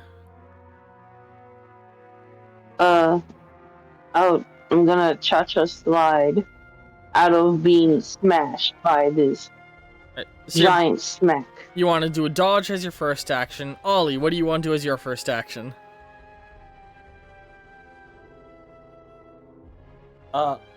Ollie is going to pull out a hammer and hit himself on the head and create birds. Oh, also real quick, just by Sleepy's character's absence, his spell caused a cave-in around him. Boom. Oh no. Oh. So he's separated from you guys, and you guys now can't exit through the other half of that cave. Solutions. Oh, I know what to do with my action. Oh, don't worry. I'll catch you, wizard. I'll catch you. Ow. That does not cause. That is a free action. Anytime Ollie gets beat up, that's just a free action right there. Did I roll to actually catch him or miss? No, so this is just to excuse his character not being here. He's on the other side of a cave-in. That's probably for the best, because I gotta fail.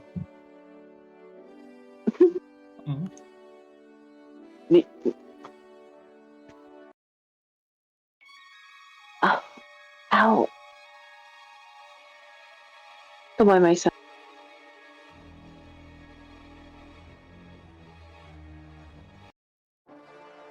What? So what's your first action though, Ollie? Oh, well, I already crossed the line. Oh, you're right. That was my So, I movement forgot. action. What's your second action is what I should say. I forgot that you were on Ollie the other hit- end of the line. I messed up. For some reason, I didn't track that you used a point there. Which, Ollie hits themselves in the Ollie head. hits himself on his head with a hammer that he pulls out of his pocket. Mm-hmm. thus creating tweeting birds. Mm-hmm. And I'm just waiting for you to stop me as soon as I hit my limit of one action. Doesn't that activate an ability, the birds thing? Oh yeah, that's right. Those are two separate abilities. Hang on, I'm trying to figure out what the ability you're doing right now is because I gotta look at your character sheet. I've done it before. Yeah, I'm trying to remember what it is. There's like 12 players in this campaign, homie. Messenger bird, or as you spelt, messange bird. Sorry, a lot of those I typed up late at night. Oh no, I typed that. Okay, my bad. Oh yeah, no, yeah, okay. Oh, make fun of my spelling. Okay. Can create bird to send a message to any character. Oh, all right. Shit. Who you send? Oh damn it! I was going to use it to order something from the Acme company. We do not have that established as a thing you can do yet. Also, you can just summon items, homie. So do you want to change from the smacking your head to just summoning an item? That is from the Acme company? My thought was it should be an item that already exists in reality. Like, for example, a slingshot. What Ollie wanted to do was mail order parts to create his own slingshot. So this is something like we a haven't. giant-sized one. This is something we haven't previously established you having the ability to do. It's a thing you'll have to spend a level up to be capable of. Do I have a level up? I don't know. Do you have XP? Unspent XP? I don't know how to find out. It would be in your character stuff. Yeah, I don't think so. Oh. Wait a minute. No. What? Did you get an XP last session? I don't know if we tracked your XP last session. My last XP was from April 3rd. Yeah, so you should have another experience point. Okay. So we're giving you you want the ability to contact the Acme Corporation to, but why would you need a second ability to summon things? That's where I'm like, you can already generate things from your body. Where would you want to spend a second level up on an exact copy? Well, I guess the difference is that this one wouldn't drain your health while you use it. But I would need to balance it to not have you just be getting a bunch of good equipment easily. Man. Well, the balancing thing would be that everything I get from that company fails in some way. You are right. Okay, so yeah, give yourself the power Acme Contact. You are able to summon extraordinary objects with a delay. It's a 1-turn delay, and they have it on any failed skill check. The item is treated, or all failed skill checks are treated as a critical failure when using these. So it'll take 1 turn to get to you, meaning that at the start of next turn, your Acme package will arrive. And if you fail at all, it's treated the same as a crit fail. There we go. Yay! Don't worry, injury streak. Help was on the way. Yeah, a bird flies out of Ollie's from behind Ollie's head, a circle of them after he hits his head, and one of them just flies away out the cave. If the Titan were closer, we're all doomed. If the Titan were closer, it would have just eaten the bird. Oh god, we're all doomed, aren't we? And you'll see. And then Jenna fucking blasts the thing. Oh yeah, what was the results on your blast roll? I got 1, 2, 3, 4, 5, 6 successes because I rolled 2 10s. So I got a 10, a 9, another 10, a 4, a 6, and a 6. Wait, I miscounted that. 1, 2, 3, 4, 5 successes. Sorry, I miscounted. You blast it with the beam, and it's like, you know, it's already on the ground trying to sit up and throw a punch, and you like sort of hit its fist, and that's gonna affect its ability to hit Bobby. For sure. Killstreak, what do you do as your first action? Well, what else is there to do but to, you know, duck and cover in the cave and I guess take pot shots at it in the more vulnerable areas. So you want to shoot at it? Yeah, I mean, all right. It's not really. Give me the attack roll, and while you're doing that, Ruby, what are you doing? Oh. I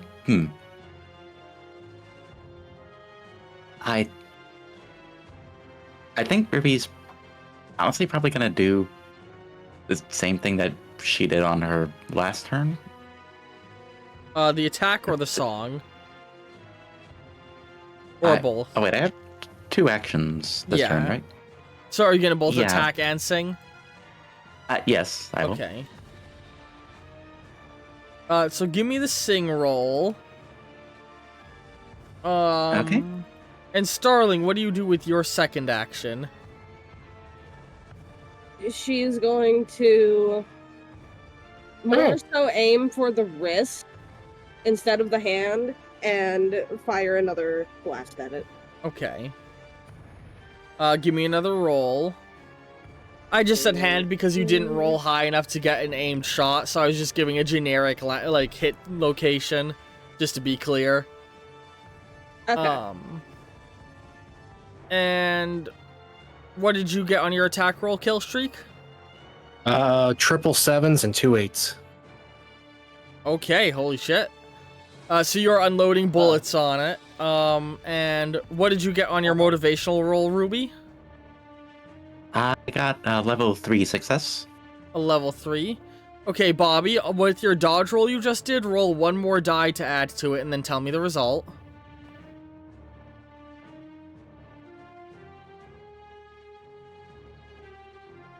My cat. Everybody my phone attacking every single person attacking the Titan is making it harder for the Titan to hit you. Okay. I got. Hold on. I need to do 2 more die because I got 2 10s. And so that is 1, 2, 3, 4, 5 total. 5 total? Successes of dodging. And dodging, yes. And that's after adding the die from Ruby? From Ruby's song? Yes. So, because I don't think I have a bonus die for, unless you're counting speed for me to dodge it. Which, since you were using speed last round, we can count the speed in. Okay, that makes it 6 now, because I didn't add speed, so there. So, you actually would have failed that dodge if it weren't for the fact that Starling and Killstreak are unloading on it. That's enough to, like, throw it off and mess it up and make it miss with its fist land. Ruby, what did your attack roll get? I rolled the dice, just calculating the successes right now. Alright, Starling, on your second attack, what did you get? I'm just gonna post it in chat. Oh boy. Wow.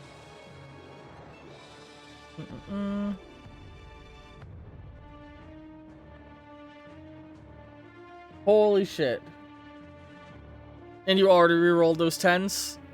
Yeah, I got, I rerolled 1 10, got another 10, rerolled that 10, got a 6. Shoot, hang on. Goddamn, so that's 7 successes altogether. Wow. So I mentioned... When Jenna wants something dead, she wants it dead. So you blast it again, and you definitely can tell you're bothering it. You can't tell if you're hurting it, though. As you blast at its, like, arm region again. I'm aiming for the crotch. I will note that every single time a ranged attack crosses a line, its accuracy roll decreases by 1 success. It's a semi-disadvantage of doing ranged attacks, is that they are a little harder to land. You see, you're aiming for the crotch kill streak with your second attack. Yep. What did you get? I got.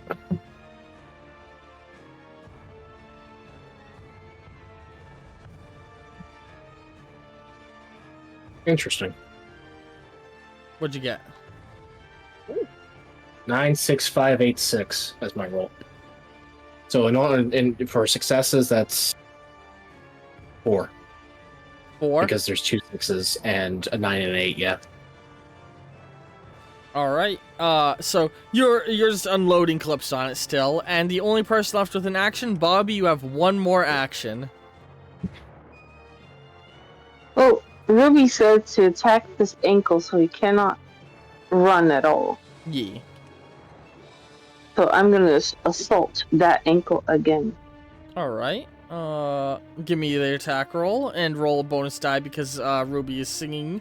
And if you get less than a 3, we will treat it as if you got a 3. Okay, well, I rolled. Mm-hmm. And adding.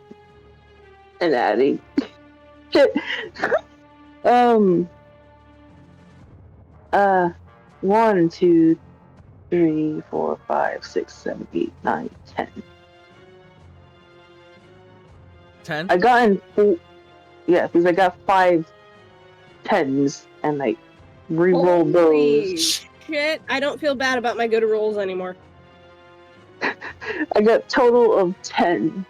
I don't feel bad about my good rolls anymore. In one campaign, I had one player, as a result of bursting successes, end up with a 27 level success.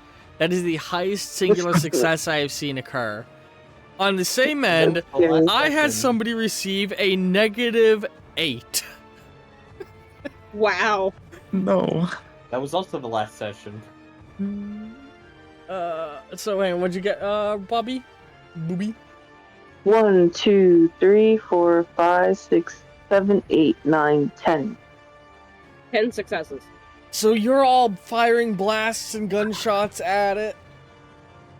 And Bobby just fucking incinerates this thing. Oh wait, Ruby, did you do your second attack? Did you give me the results of your second attack already?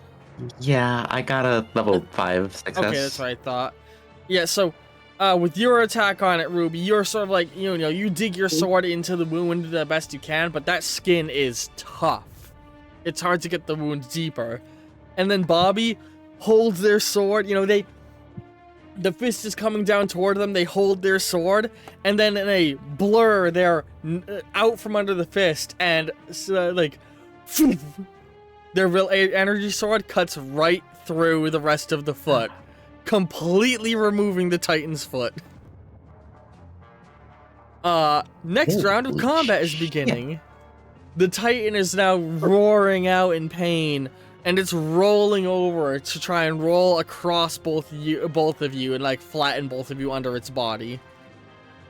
So it's attacking both Bobby and Ruby with its weight, and it's now pretty much stuck laying. Yeah. Wait. I was gonna say that Ruby's bonus die is what gave Bobby the 10, and that burst into a 9.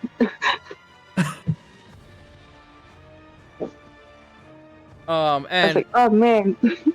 What was it you ordered again, Ollie? Well done, Bobby.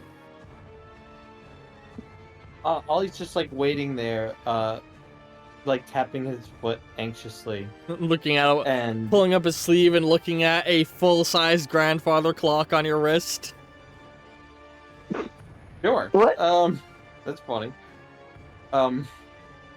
And like a gigantic crate just slides into frame, as well as disembodied hand shows like with like a pen and paper, and Ollie gives his signature on the paper but keeps the pen. And what he starts to very quickly build is a gigantic sized like slingshot. I'm gonna say building the slingshot as a free action, since you already spent an action last round summoning the whole thing. So you have a giant slingshot now. Yes. Rule of cool. Always do whatever allows the players to do the most cool, fun things. Okay. And he'll like give a little like cheerful clap for himself. He's like, You better watch this injure streak. This is gonna blow your mind.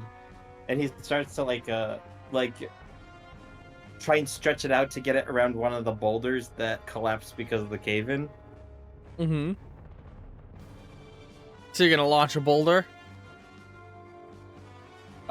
Yes. Alright, cool. Give me a athletics and ranged skill type check for that. Killstreak, Starling, Ruby, Bobby, what are all you doing in the meantime with your actions? One of all these actions is gonna be launching a boulder. How close is the Titan from the cave, out of curiosity? It has not gotten any closer because it had one of its feet chopped off. So it's still about a football field's length away. Or not football, baseball field's length away. Oh, Also, well, what kind of Titan is this? What What kind of Titan is this? One of the generic Attack on Titan Titans. Okay, because you said it yelled in pain, and only the shifters could do that. Oh, okay, I did not know that. I've not watched enough Attack on Titan to know that because the Titans make me feel squeamish. Really? Not turned on? One of the few things Uncanny that doesn't Valley. arouse me. Oh, okay. Sorry, that's a little bit shocking. I've heard so many good things. I'm like, I really should watch Attack on Titan in its entirety, but like, the way they animate the Titans makes me feel like sick to my stomach. I can't explain it. It's very yeah, Uncanny Valley. Yeah, but normally I don't They mind are Uncanny Valley very things, but like, creepy. it's particularly like the way they run and move, which I think I saw a trivia mentioning that they're animated on an unusual like frame rate in order to add to the discomfort, like a usually not used frame rate. Oh, I think I saw something talking about that. I could be wrong. So like all the main Right, characters are fluidly animated, but they're purposefully given like a jittery, like shifting frame rate or something. Anyway, what's everyone doing? I mean, the Titan is a football field away. I mean, Killstreak's kind of Baseball figuring out. Oh, baseball field. Sorry. It's not like it can. Can its arms reach the length into the inside of the cave? Oh no, yeah, you could easily leave the cave and go over and still be safe now. Oh. Well, in that case, I guess we can just explore the rest of the area since there's. I mean, So screaming out pain, but you're just gonna walk out of the cave and be like, oh, that's a terrifying sight. yeah. I mean, I could put it out of its misery, but I mean, I don't even know what it is. For all I know, I'm putting out something super important. So are you gonna like start approaching? A little cautiously. Yeah, Keeping my distance, but just enough to, Yeah. you know. Still keeping out of its zone, but getting closer. Yeah. Do you follow Starling or? Yeah, I was about to say, Starling notices him walking off, and she's like, I'm gonna go with him. What did you get for your boulder attack, Ollie? 3. So as you guys are walking, a boulder goes flying over your head. Flying over Along it. with Ollie. It land along with Ollie. Along with Ollie. Because something has to go wrong with them. So I imagine as Ollie like sends it flying, he gets his like gloved hand caught in And it. I did say all failures are also critical failures. So also as you're launched, the entire slingshot just collapses into pieces. So slingshot in pieces. You flying miles away as you're going to land next to the Titan.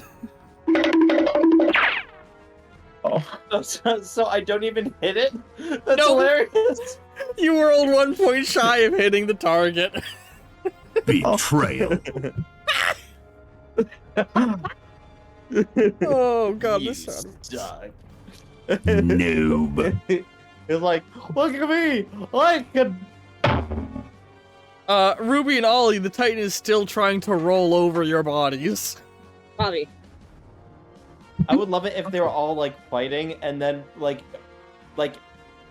all the players plus the Titan just like stop to see Ollie fly by, and then they continue fighting again. Yeah.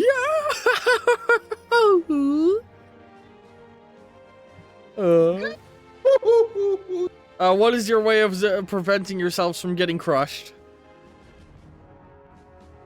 I'll use a Tello pirouette to just dodge to the next stage over. Where the others Ruby, are? or like your Starling and Killstreak are. Alright. Give me a general dodge check. So long as you get at least one success, you succeed. Will do. Alright, one success means you avoid damage but stay in the stage you're in. 2 successes means you land next to your friends. Bobby, what are you doing? I'm using my speed to parkour. Alright, give me a dodge check. I'm on speed. Oh, I have a question. What is it? Does Killstreak know Bobby? You saw he was at the military base. As was the girl in red that is teleporting right now, who you know is a vigilante hero from the news. Okay. They're following behind us, right? Ruby is attempting to teleport next to you, and Bobby is still at the Titan, like super speed running away from it. No, I'm parkouring off of it, so basically I'm hopping over it. You know who I completely forgot about the existence of? Dolan is showing up. Now he finally shows up. It took him that long to run around the edge of the lake. I forgot about him. It's okay. It's okay, Bobby's been like, you need to be faster than that. I imagine as soon as he gets here, like, takes off a boot and pours a gallon of sand out of it. Did you bring the homeless guy with you, Killstreak? Yes. Okay, you're still just carrying a homeless man. Got it. Yes. He's under my protection until we get back to the surface. But don't bring me closer to it! Oh. No. No. He is literally terrified. You're staying with me until we get you back home. You just kidnapped this man. It's technically an accidental thing, but yeah, kinda. I mean, you are an anti-hero. Yeah. Alright, Guy? He's just gonna be like, the guy? I'll make it up to you. Here's $5. More! I don't need your materialistic possessions. You want this clump of dirt I found? It is worth noting that this dirty homeless man is wearing nothing but a pair of boxers. Would you like... I thought he was fully clothed. What? Should have called him the streaker. Yeah. And he's like, he's caked in dirt to the point that it's clumped. Like, he clearly has intentionally made himself dirty. Jenna Starling just being like, would you like this handful of money? Can I offer you an egg in these trying times? Yeah. He's just not in a good mood. Anyway though, what was the result of your dodge, Bobby? 1, 2, 3, 4. Are you staying in the zone of combat with it, or are you, Oh, wait a second. Yes. 4? Yeah, 4 is enough to dodge. So you're staying in the same zone, alright. You bolt away, so everybody else has stood a little distance away, just lined up, watching as you run away.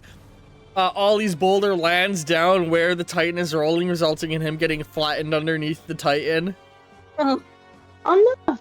As Dolan runs over and starts firing shots from his revolvers, and they are powerful, And Killstreak, you recognize this motherfucker's firing anti-tank rounds from his revolver. Something that for most people would shatter your wrist. He's been practicing. He looks over to Brian. He's got very strong wrists. Looks over at Brian. Alright, who still has actions? Let me look at the action thing. So Bobby and Ollie still have Bobby, Ollie, and Ruby still have 1 action. Starling and Killstreak still have 2 each. The Titan is missing its foot, writhing on the ground. Starling's about to freak out this poor homeless dude even more when she, like, summons her sword. This big fucking, like, the sword that's the size of her. I think it's longer than you are tall, actually. Is it? I think so. It's been a while since I saw the art. Yeah, in the picture I did, it's roughly the same size. Oh, maybe, okay. Hang on, I'm looking back. I'm trying to scroll up and find it. Let me... Yeah, it's roughly the same size. It's about as long as you are tall, you're right. Yeah. Maybe a little shorter. Like, if you were to put Maybe the tip... a little shorter. If you put the tip on the ground and held the handle, your hands would be, like, at your collarbone, it looks like. Yeah, like I said, almost as big as her. So yeah. And so you summon your sword. The Titan's writhing on the ground. Dolan looks over and he's like, aim for the nape of the neck, wrists, and ankles. Those are the weak points. Got it. My anti-tank rounds couldn't even get through its skin.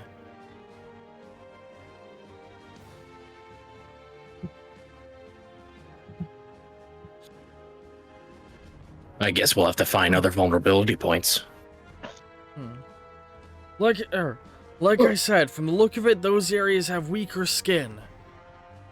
Don't ask how I know, I just have cool elven eyes. He does not say that part. He has very high perception. That's literally how he knows, is he passed a perception check. Or as Bobby likes to call it, his dog genetics, and he gets mad every time. Yo, he's got that dog in him.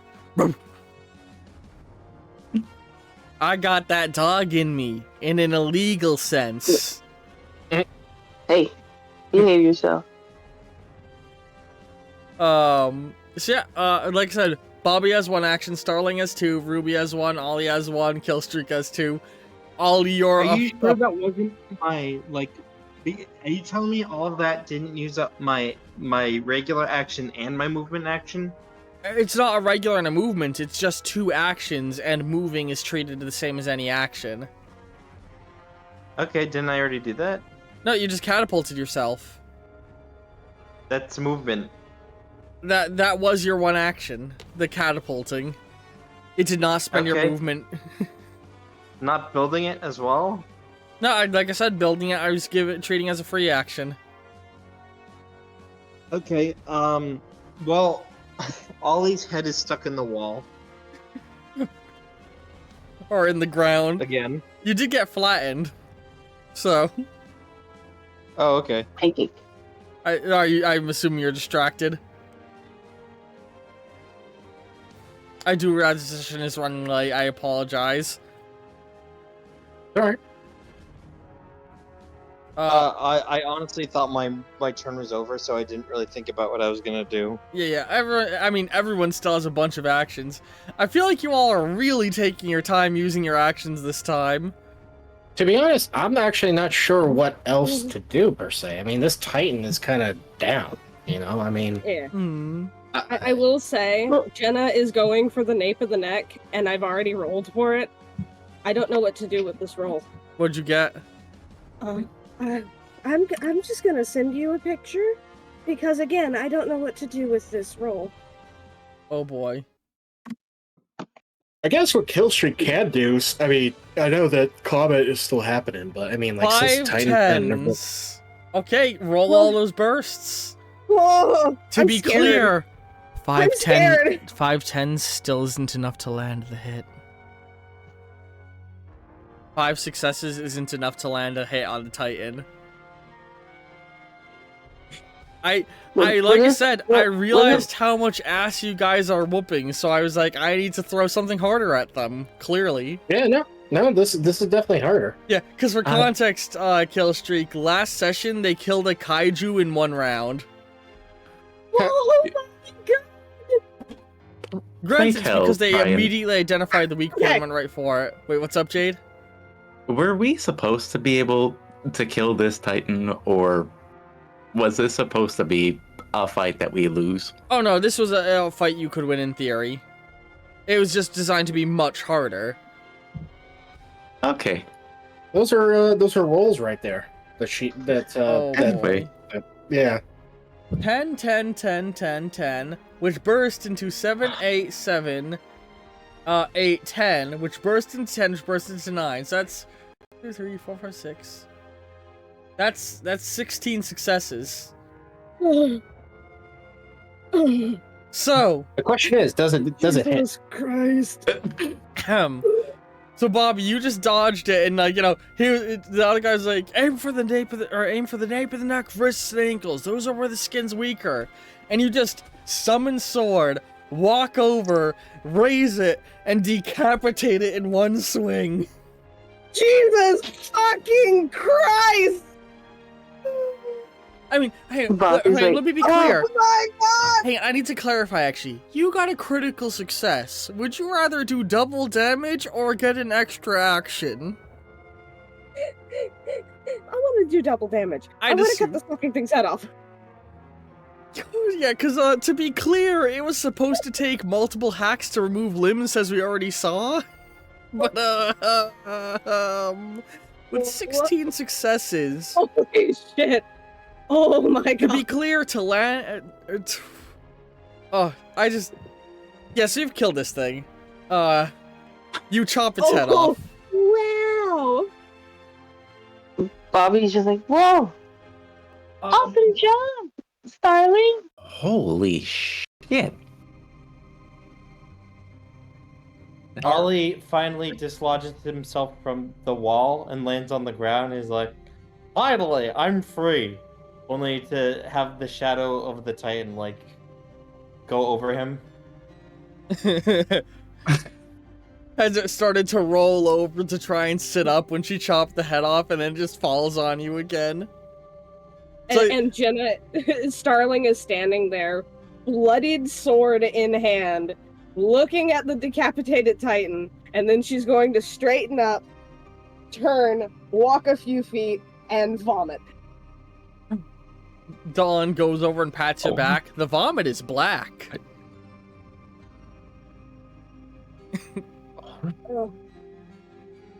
You gonna be okay? I'll be fine. In a minute. I'm gonna help Ollie. I'm pretty sure people aren't supposed to vomit black goo like that. Yeah, I don't know why that's been happening. Hey, you did good, kid, Dawn says. All of you, looking to Ruby and Bobby as well. Bobby's trying to get Ollie out from under the Titan. Thank you. And no problem. Dallin looks at you, Killstreak. What the hell are you doing here? Well, I followed the man into a door, and we both fell through. You did not follow me, you pulled me here. Follow, pulled, same difference. I did not want to be here. Take me Working back on to that. my home in the sewers. How about we bring you home to a hospital bed? Hospitals can't help me. Well, being out in the wilderness clearly isn't helping you. You went through a doorway to get here? Where? Dawn is sitting there, he's like, we're in a parallel reality, according to Professor Egads, and you found a door here? Where there's a door, there's a way. Bobby brings Ollie back over to the group so they could all be part of this conversation. Yeah, I think Ruby's gonna talk to Killstreak. Hey, sorry to butt in, but have we met before? I'm gonna quickly note, at this point, the bulk of the plot of this session is done. At this point, it is character interaction. I think I'm gonna call this episode Killstreak in the Savage Lands. Killstreak in the Savage Lands. I love it. Bobby's gonna just loudly announce, mainly towards Dallin, because he did hear like how Dallin knows this guy. Bobby has no clue. Is like, is that your roommate or bunkmate at some point? No, he's one of the people who attacked the military base. Oh, I thought you two had like a thing or something. He just looks at you with like the brow furrowed, like, what the fuck? Look. I know you're not gay, but you know. Jenna takes Well, this. apparently he Starling told takes some this guy moment. through a hole.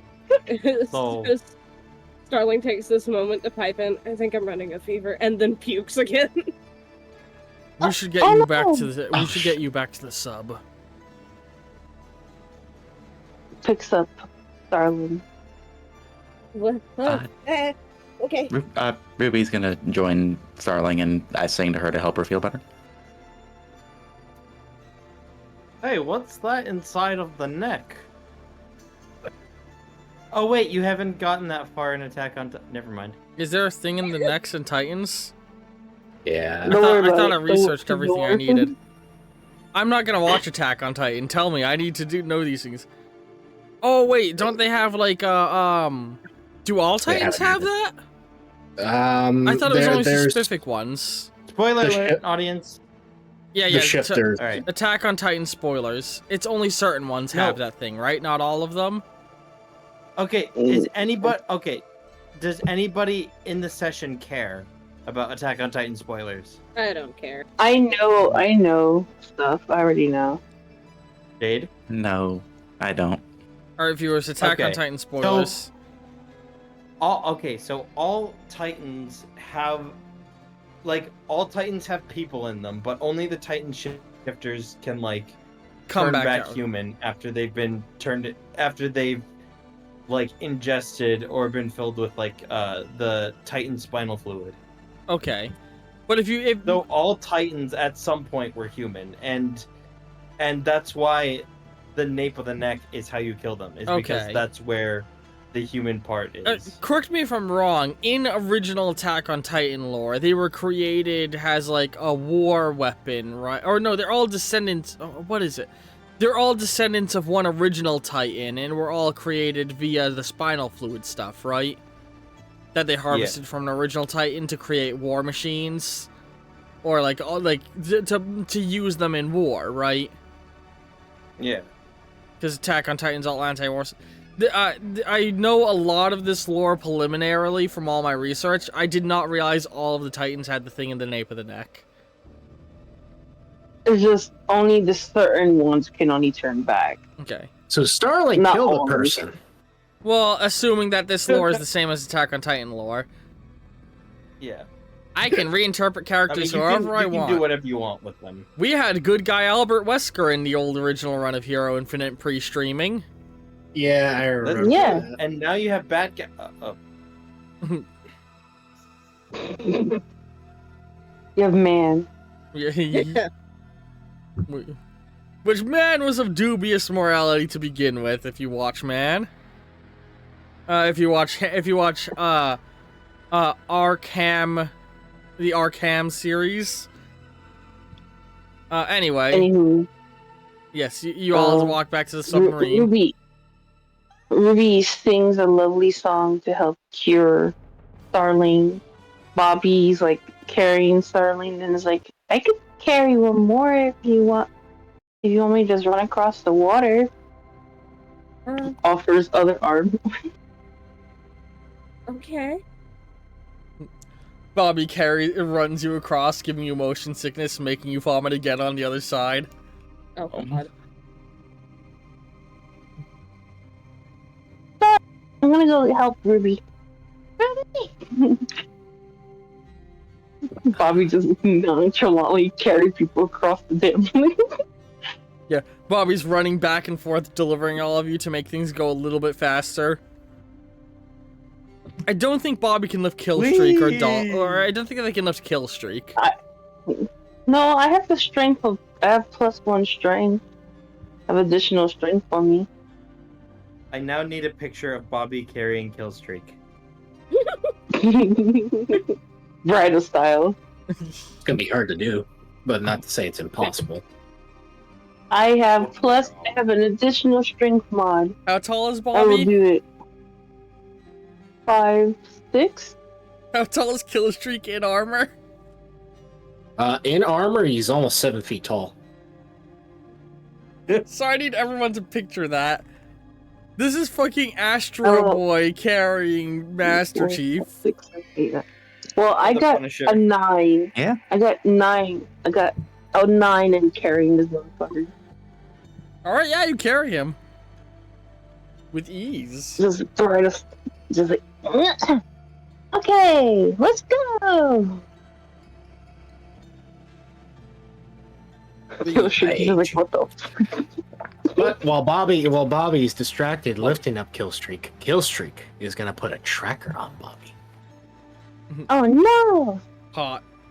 There is a scarf. You can easily hide stuff into the scarf. It's gonna cost you a hero point. Do it. You have stuck a tracker up Bobby's butt. No, scarf! I said tracker. Whoever wants to interpret it where it goes is up to you. Well, this scarf is something he always wears besides his hat. So like that's why I thought those are the 2 easiest places to place it on him. Yeah, we could put it there. It's in the butt. Okay. No! It's both in the butt and in the scarf. It's the scarf and the butt are metaphors for the same thing. You gotta How come you got your scarf up your butt? You gotta scarf that butt, you know? No! Comes back for Dallin, looks to Dallin. You want me to pick you up too? I can walk. It's gonna take you a while. You sure? He just looks at you and is walking. He had already begun walking. I'm gonna pick you up. What? And then you pick him up and carry him. Yeah. He has to hold his hat on. And now you're all at Egad's camp. I was Egad! carry me, Please! he says, looking at Killstreak. Wait, what was all you just said? If I was somebody would carry me, and then he like looks at Killstreak, blinking his eyes. If I'm going to pick you up, it will be by the throat. I ship it. Time to draw it. Via Acme. I feel like it's gonna be that meme where it's just the biggest beefy hand grabbing the small person by the face throat. You just Just by the face.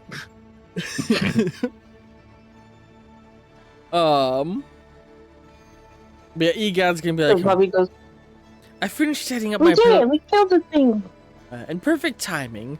I finished setting up my preliminary scanning devices so we can return home. With any luck, we'll have a military base set up soon.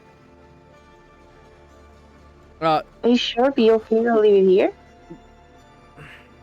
This is when Sleepy's character and Veneer's character would explain to Egad and the others about the deal of the military being allowed to set up a base here in Iam's Labyrinth. Jump cut to we will pretend we nod and say yes to the explanation. Jump cut to all of you being on the submarine. This is all that was all a conversation that happened last session, and I just don't want to have it again. And I don't like speaking with other players. Okay. I don't like speaking for a player character. So you're all now on this submarine being brought back. Wait, a military submarine? An experimental military submarine. Oh boy. Oh boy, Killstreak, you'll be able to meet my new bosses. Yeah, about that. He says while he's trying to close the hatch and trying to get out of the submarine. But I can put in a No. good word for you. Dolan is gonna be like, we are in a parallel dimension. You ain't getting out of here easily. That submarine is the only guaranteed path you have out, pal. How do I know, though, when we make it to the other side, that I'm not going to be put in handcuffs and put down? Well, you won't be put down, I guarantee you that. Handcuffs are a no-no. They might stick things in your butt, but other than that... Other than that, they're really friendly. No one's sticking anything in my butt. Did anyone stick anything up your butt, Alan? What? Dolan looks at you. Just me? Do you even have a butt? Yes, I do. No, Everybody asking get very on. personal thing. Look, I've got a tracker in it. Everybody get on the submarine. Jesus. Fuck. I love Ollie. Well, Bob. That's the sound of the probing experience. No. Well, Bobby hopped into the submarine first because he's offering to help the girls get into the submarine. Yes. And he even helps Professor Egad gets inside because Egad is. Oh my! Alright, yes, you're all in the submarine though. Is Killstreak getting in the submarine? Very reluctantly so. Yeah. And now you're all riding back in a submarine. We all live in Starling wants experimental to ask military submarine. the professor dude a question. Yes. So weird question. Have you ever witnessed someone vomit up black goo before? Not that I can think of, no. I'm starting to think I'm possessed. No one has any answers for me. When she mentions black goo. Perhaps we can give you a medical checkup when we get back.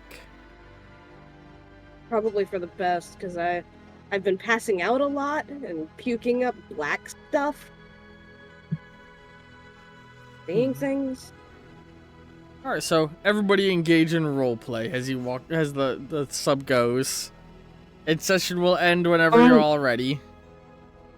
Well, Bobby's gonna go with you, Ruby. Where's Go ahead, Bobby Bobby. Bobby was gonna go to Ruby and give Ruby a hug. You did it! You make a great team! Yeah, we really do, Bobby. That was some awesome work on that big creature today. And I hug him back. I ship it. That was some awesome work on this big creature today is also what you two are gonna say after spending a night with Dalit. What are I you definitely couldn't do without you. Oh, sorry, what was that? Oh, he was saying that. Well, I couldn't do anything without you. You're awesome support. Oh. Is Starling also get in on this? Yes. Starling walks over and kind of like peeks around the two of them, like, do you see that I cut that thing's head? That? Yeah, Starling, I do hope you're feeling better. That was fucking awesome what you did with that thing. I feel a little more grounded. Hell yeah, girl. It was kind of cool. I didn't realize I could do that. But yeah. I chopped his head off. I feel kind of like a badass. Say it louder with all your heart and chest. Fucking.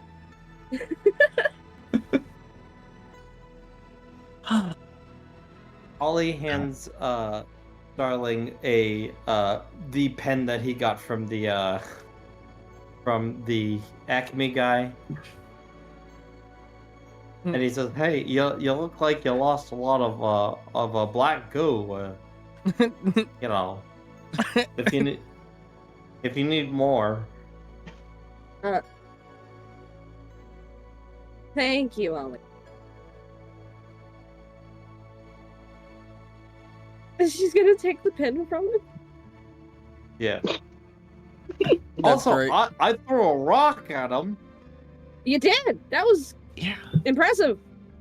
Okay. What was the size of that rock, Ollie? Big. Oh, heck, I don't know. It was a big rock.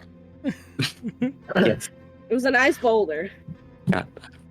That's a nice boulder. I like that boulder. Like that boulder.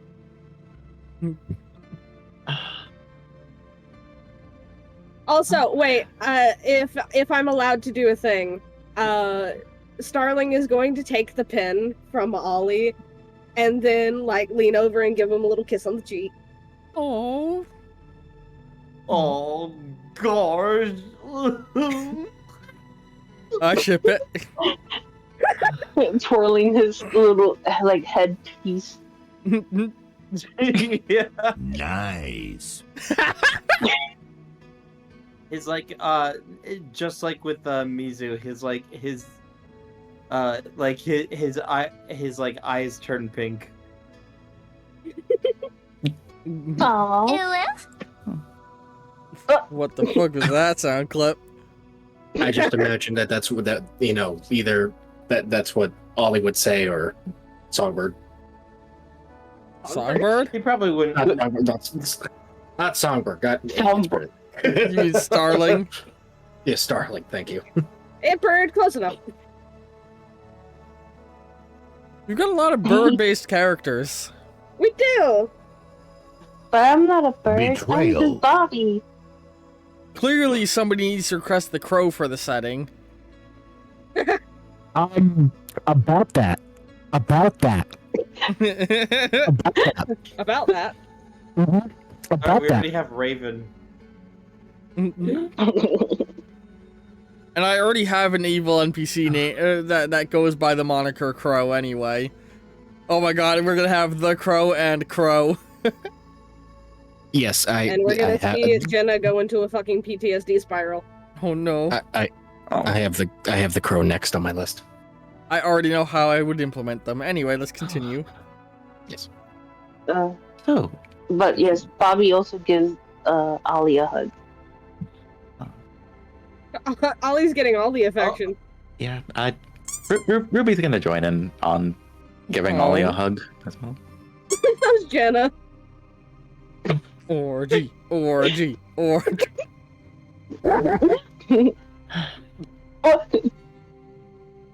Ollie's just like peeking his head out through everyone that's sandwiching him, and he looks at Killstreak and he's like tweaking his eyebrows like. Dook. I'm not kissing you. I never would have thought Ollie was gonna be the protagonist of the harem anime. Oh, look at all the boobs I'm accidentally hitting. extinction. Jesus, the What? sound clips, dude. What? How dare you? Bobby, let's go. Bobby, let's go. And he's like, do you need a hug too, darling? It took you a while, but you caught up and shot some really cool ammo. I think I'm good. Hey, I think I saw you the opposed to Killstreak, but I don't think we've actually met. We should hug him. He doesn't look like the huggy type. Yeah, The two immortal ones should hug him. Don't worry. Killstreak, was it? I may have just met you, but I can tell someday we're gonna be on hugging terms. No. You know, Found family. I've already found met- family. I've already Found met family. Streaker. I think he's already ready for a hug. Come on, bring it in. Ow. Oh no. Oh my gosh. Oh. Hey, no firing in the submarines. Dangerous. And you're wasting ammo. You can just heal. You should only fight with hugs and kisses. That's what I'm saying. Says the person that cut off the foot of a whatever the fuck that was. They're right, says the one that cut off the fucking thing's head. Okay, then I'm gonna go hug Starling again. Because Starling deserves all the hugs too. Adorable. Honestly, Starling's not gonna turn down any affection. She needs it with how she's dying. Like, yes, hug me. I think Ruby's going to join in and hugging Starling and Bobby, as well as bringing Ollie in for a big group hug as well. Ollie was going to hug the 2 player characters who weren't here because they can't stop him. Yes. Do it. Ah, do it. yes. Who needs consent? Oh, Ruby's going to leave Ollie's arms free so that he can hug whoever he wants. And Thank whoever you. wants to hug him The as well. wizard and maybe Raven, perhaps. I don't maybe... think Raven is here. Oh. No, I doubt it. Oh, When we all hug Sleepy's character, you will never know. You'll never Hey, is the know. homeless guy here? Yes, the homeless guy Yes. with us. Let's all hug the homeless guy. Covered in mud in his boxers that are tattered up. Do it. Well, it's settled. Everyone roll to hug. No. No. I'm gonna do a somersault to hug. Oh fuck. Oh, All I fuck. got a 1. Ow. Betrayal. Oh. God, Ollie the accidentally pulls his soundboards. boxers down. At some point, Starling many is good gonna opportunities look this over at Killstreak and just go, hey, you, Killstreak, What? if you squeezed me hard enough, do you think you could crack my Crack your what? my spine? Why are you asking? Because it's kind of sore. And I feel like it needs to crack, but it I guess. Okay. Yeah. She's gonna walk over to him and like lift her arms up, uppies. Just kind of like grabs her by the waist and just like does the almost like a Heimlich maneuver of cracking her back. Oh, that's better. Thank you. Yeah, pretty much that. Yes. Was there a GIF posted? Yeah. Oh, the Bane snapping Batman's back GIF. Yep. Man, that clip looks so dumb in live action. Yeah. It does. Yeah. I think a part of the issue is the No, actor that because- got to play Bane if you get anybody short. who's not built like Arnold Schwarzenegger, they don't look correct for Bane on drugs. Yeah. Tom Hardy's built, but he's short. He had to wear heels for the role. Wow. You gotta Bobby's gonna respect the guy. come in down heels. and hug him. Yeah. Always respect the man in heels. You thought Like, you could Bobby just Brothers. get away with it, Batman. You thought you could escape from the murder of your parents, Batman. But you forgot. We're one and the same. We're the same killer. As he walks in I'm stiletto heels, just. Alright, it's confirmed canon. If Bane ever shows up in campaign, he's gonna be in stilettos the whole time. Incredible. He's wearing platforms. Runs Also, down the technically, Evade. Jenna tricked Killstreak into giving her a hug. Nice. I'm going to be Wow. Gotham's next top model. Bobby's gonna hug Dallin from behind. You think the runway is your ally, Batman? But I was born in the runway, molded by it. You thought using Laurel's latest lipstick would be your ally, but you forgot who makes the lipstick, Batman. Bobby hugged Dallin. Ruby's going to hug the homeless guy and also the professor, I just since want to establish neither the of them have fact been that hugged at all. we've been just doing hugs for like the last like 10 minutes of episode. Everyone needs a hug. Yeah. The last We're 10 on minutes. the love boat. The last Yeah, 10 we minutes. just- Of... I love how the whole session has been crazy action scene followed by 10 minutes of hugging. Everyone needs a hug. We all hug the Titan's corpse. What do you do? What are you supposed to do after you watch someone's head come off? Huggers! You hug the person who decapitated them. Why poggers? What are these soundboard sounds? I'm losing my mind. Hey, it looks like the DM needs a hug. Bella, massive. Okay, enough with the weird sound effects. Bobby's hugging Dallin. Okay. There's only one way to stop the hugs, Ollyric, and you know what must be done. Alright, I hope everybody's enjoyed this episode of Hero Infinite. Bobby was trying to figure out, like, if they know each other. Yeah, okay, that sound is actually irking me. Any other character interactions anybody wants to do before I give the ending part of the episode? Bobby? I think once the interactions are over, Ruby is going to get in the seat and take a nap for the whole submarine. Because she is exhausted. I know Bobby's trying to talk to Killstreak. Yeah. So, are you like me? Or you're like Dallin? What do you mean, like you? Well, I'm a robot.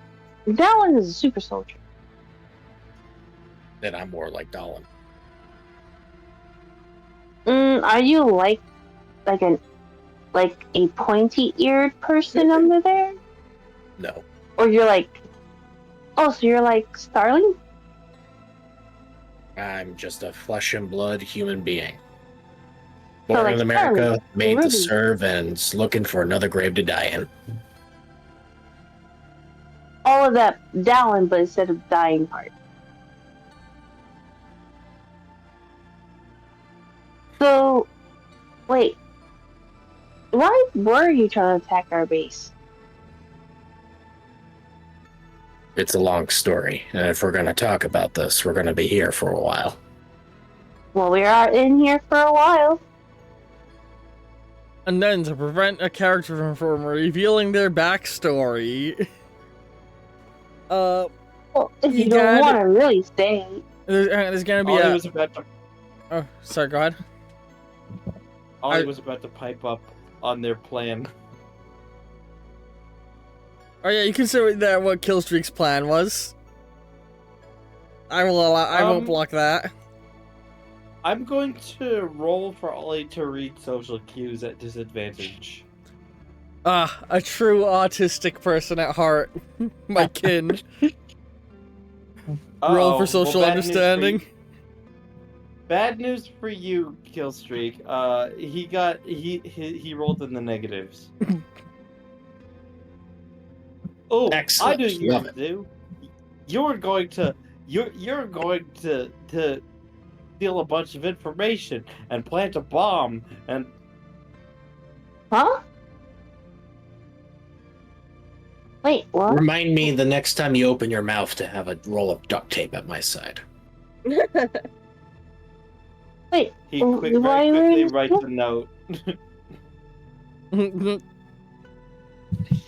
Wait, why were you gonna steal from us?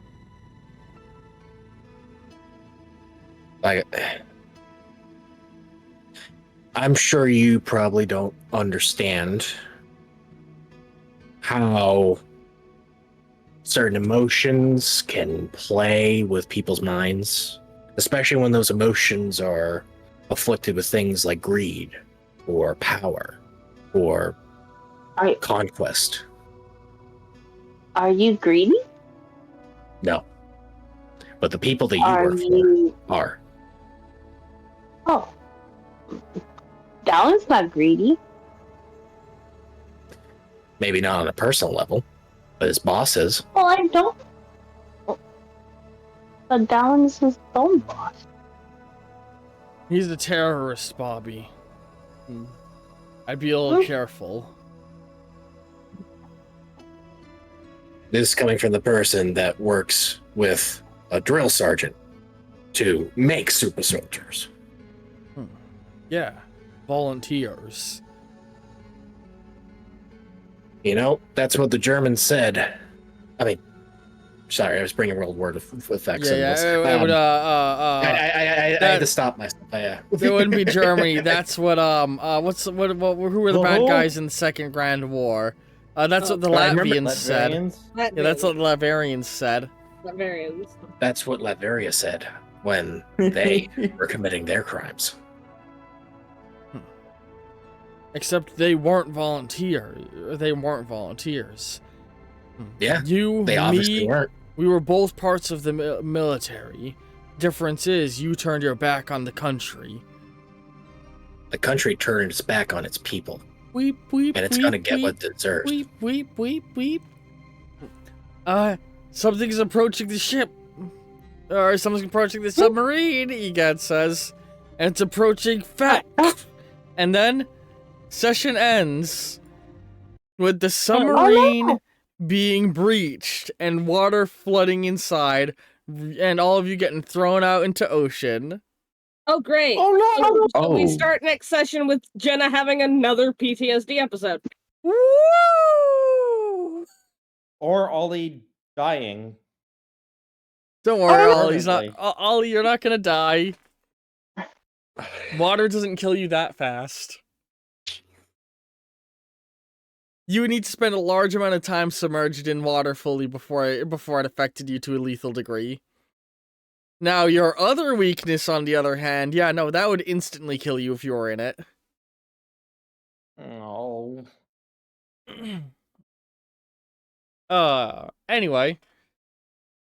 I hope everybody's enjoyed this episode of Hero Infinite. Oh. Man, I feel bad. I feel bad for Ruby. Ruby was napping. Jostling so aggressively. Good way to wake up from a nap, I'd say. Skill issue.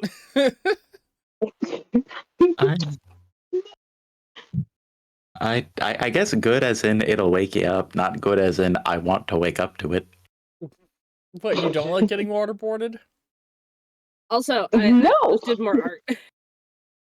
Oh yes. Yeah, I didn't show the other art you posted. You know what? Go post the art into the Hero Infinite section of Gas Network. Bing, bang, boom. Yeah. Yeah. Well, I can't post this stuff in there. Oh. This isn't part of Hero. Well, there's areas to share your art over there anyway. Yay. Yeah. Hope everybody's enjoyed this session, though. End cards appearing in a moment. Click to continue watching. Love you very much, and ta-ta for now. Bye. Yes. Bye. That's to be continued, folks. I will say, the longer I stare at this image, the more I look at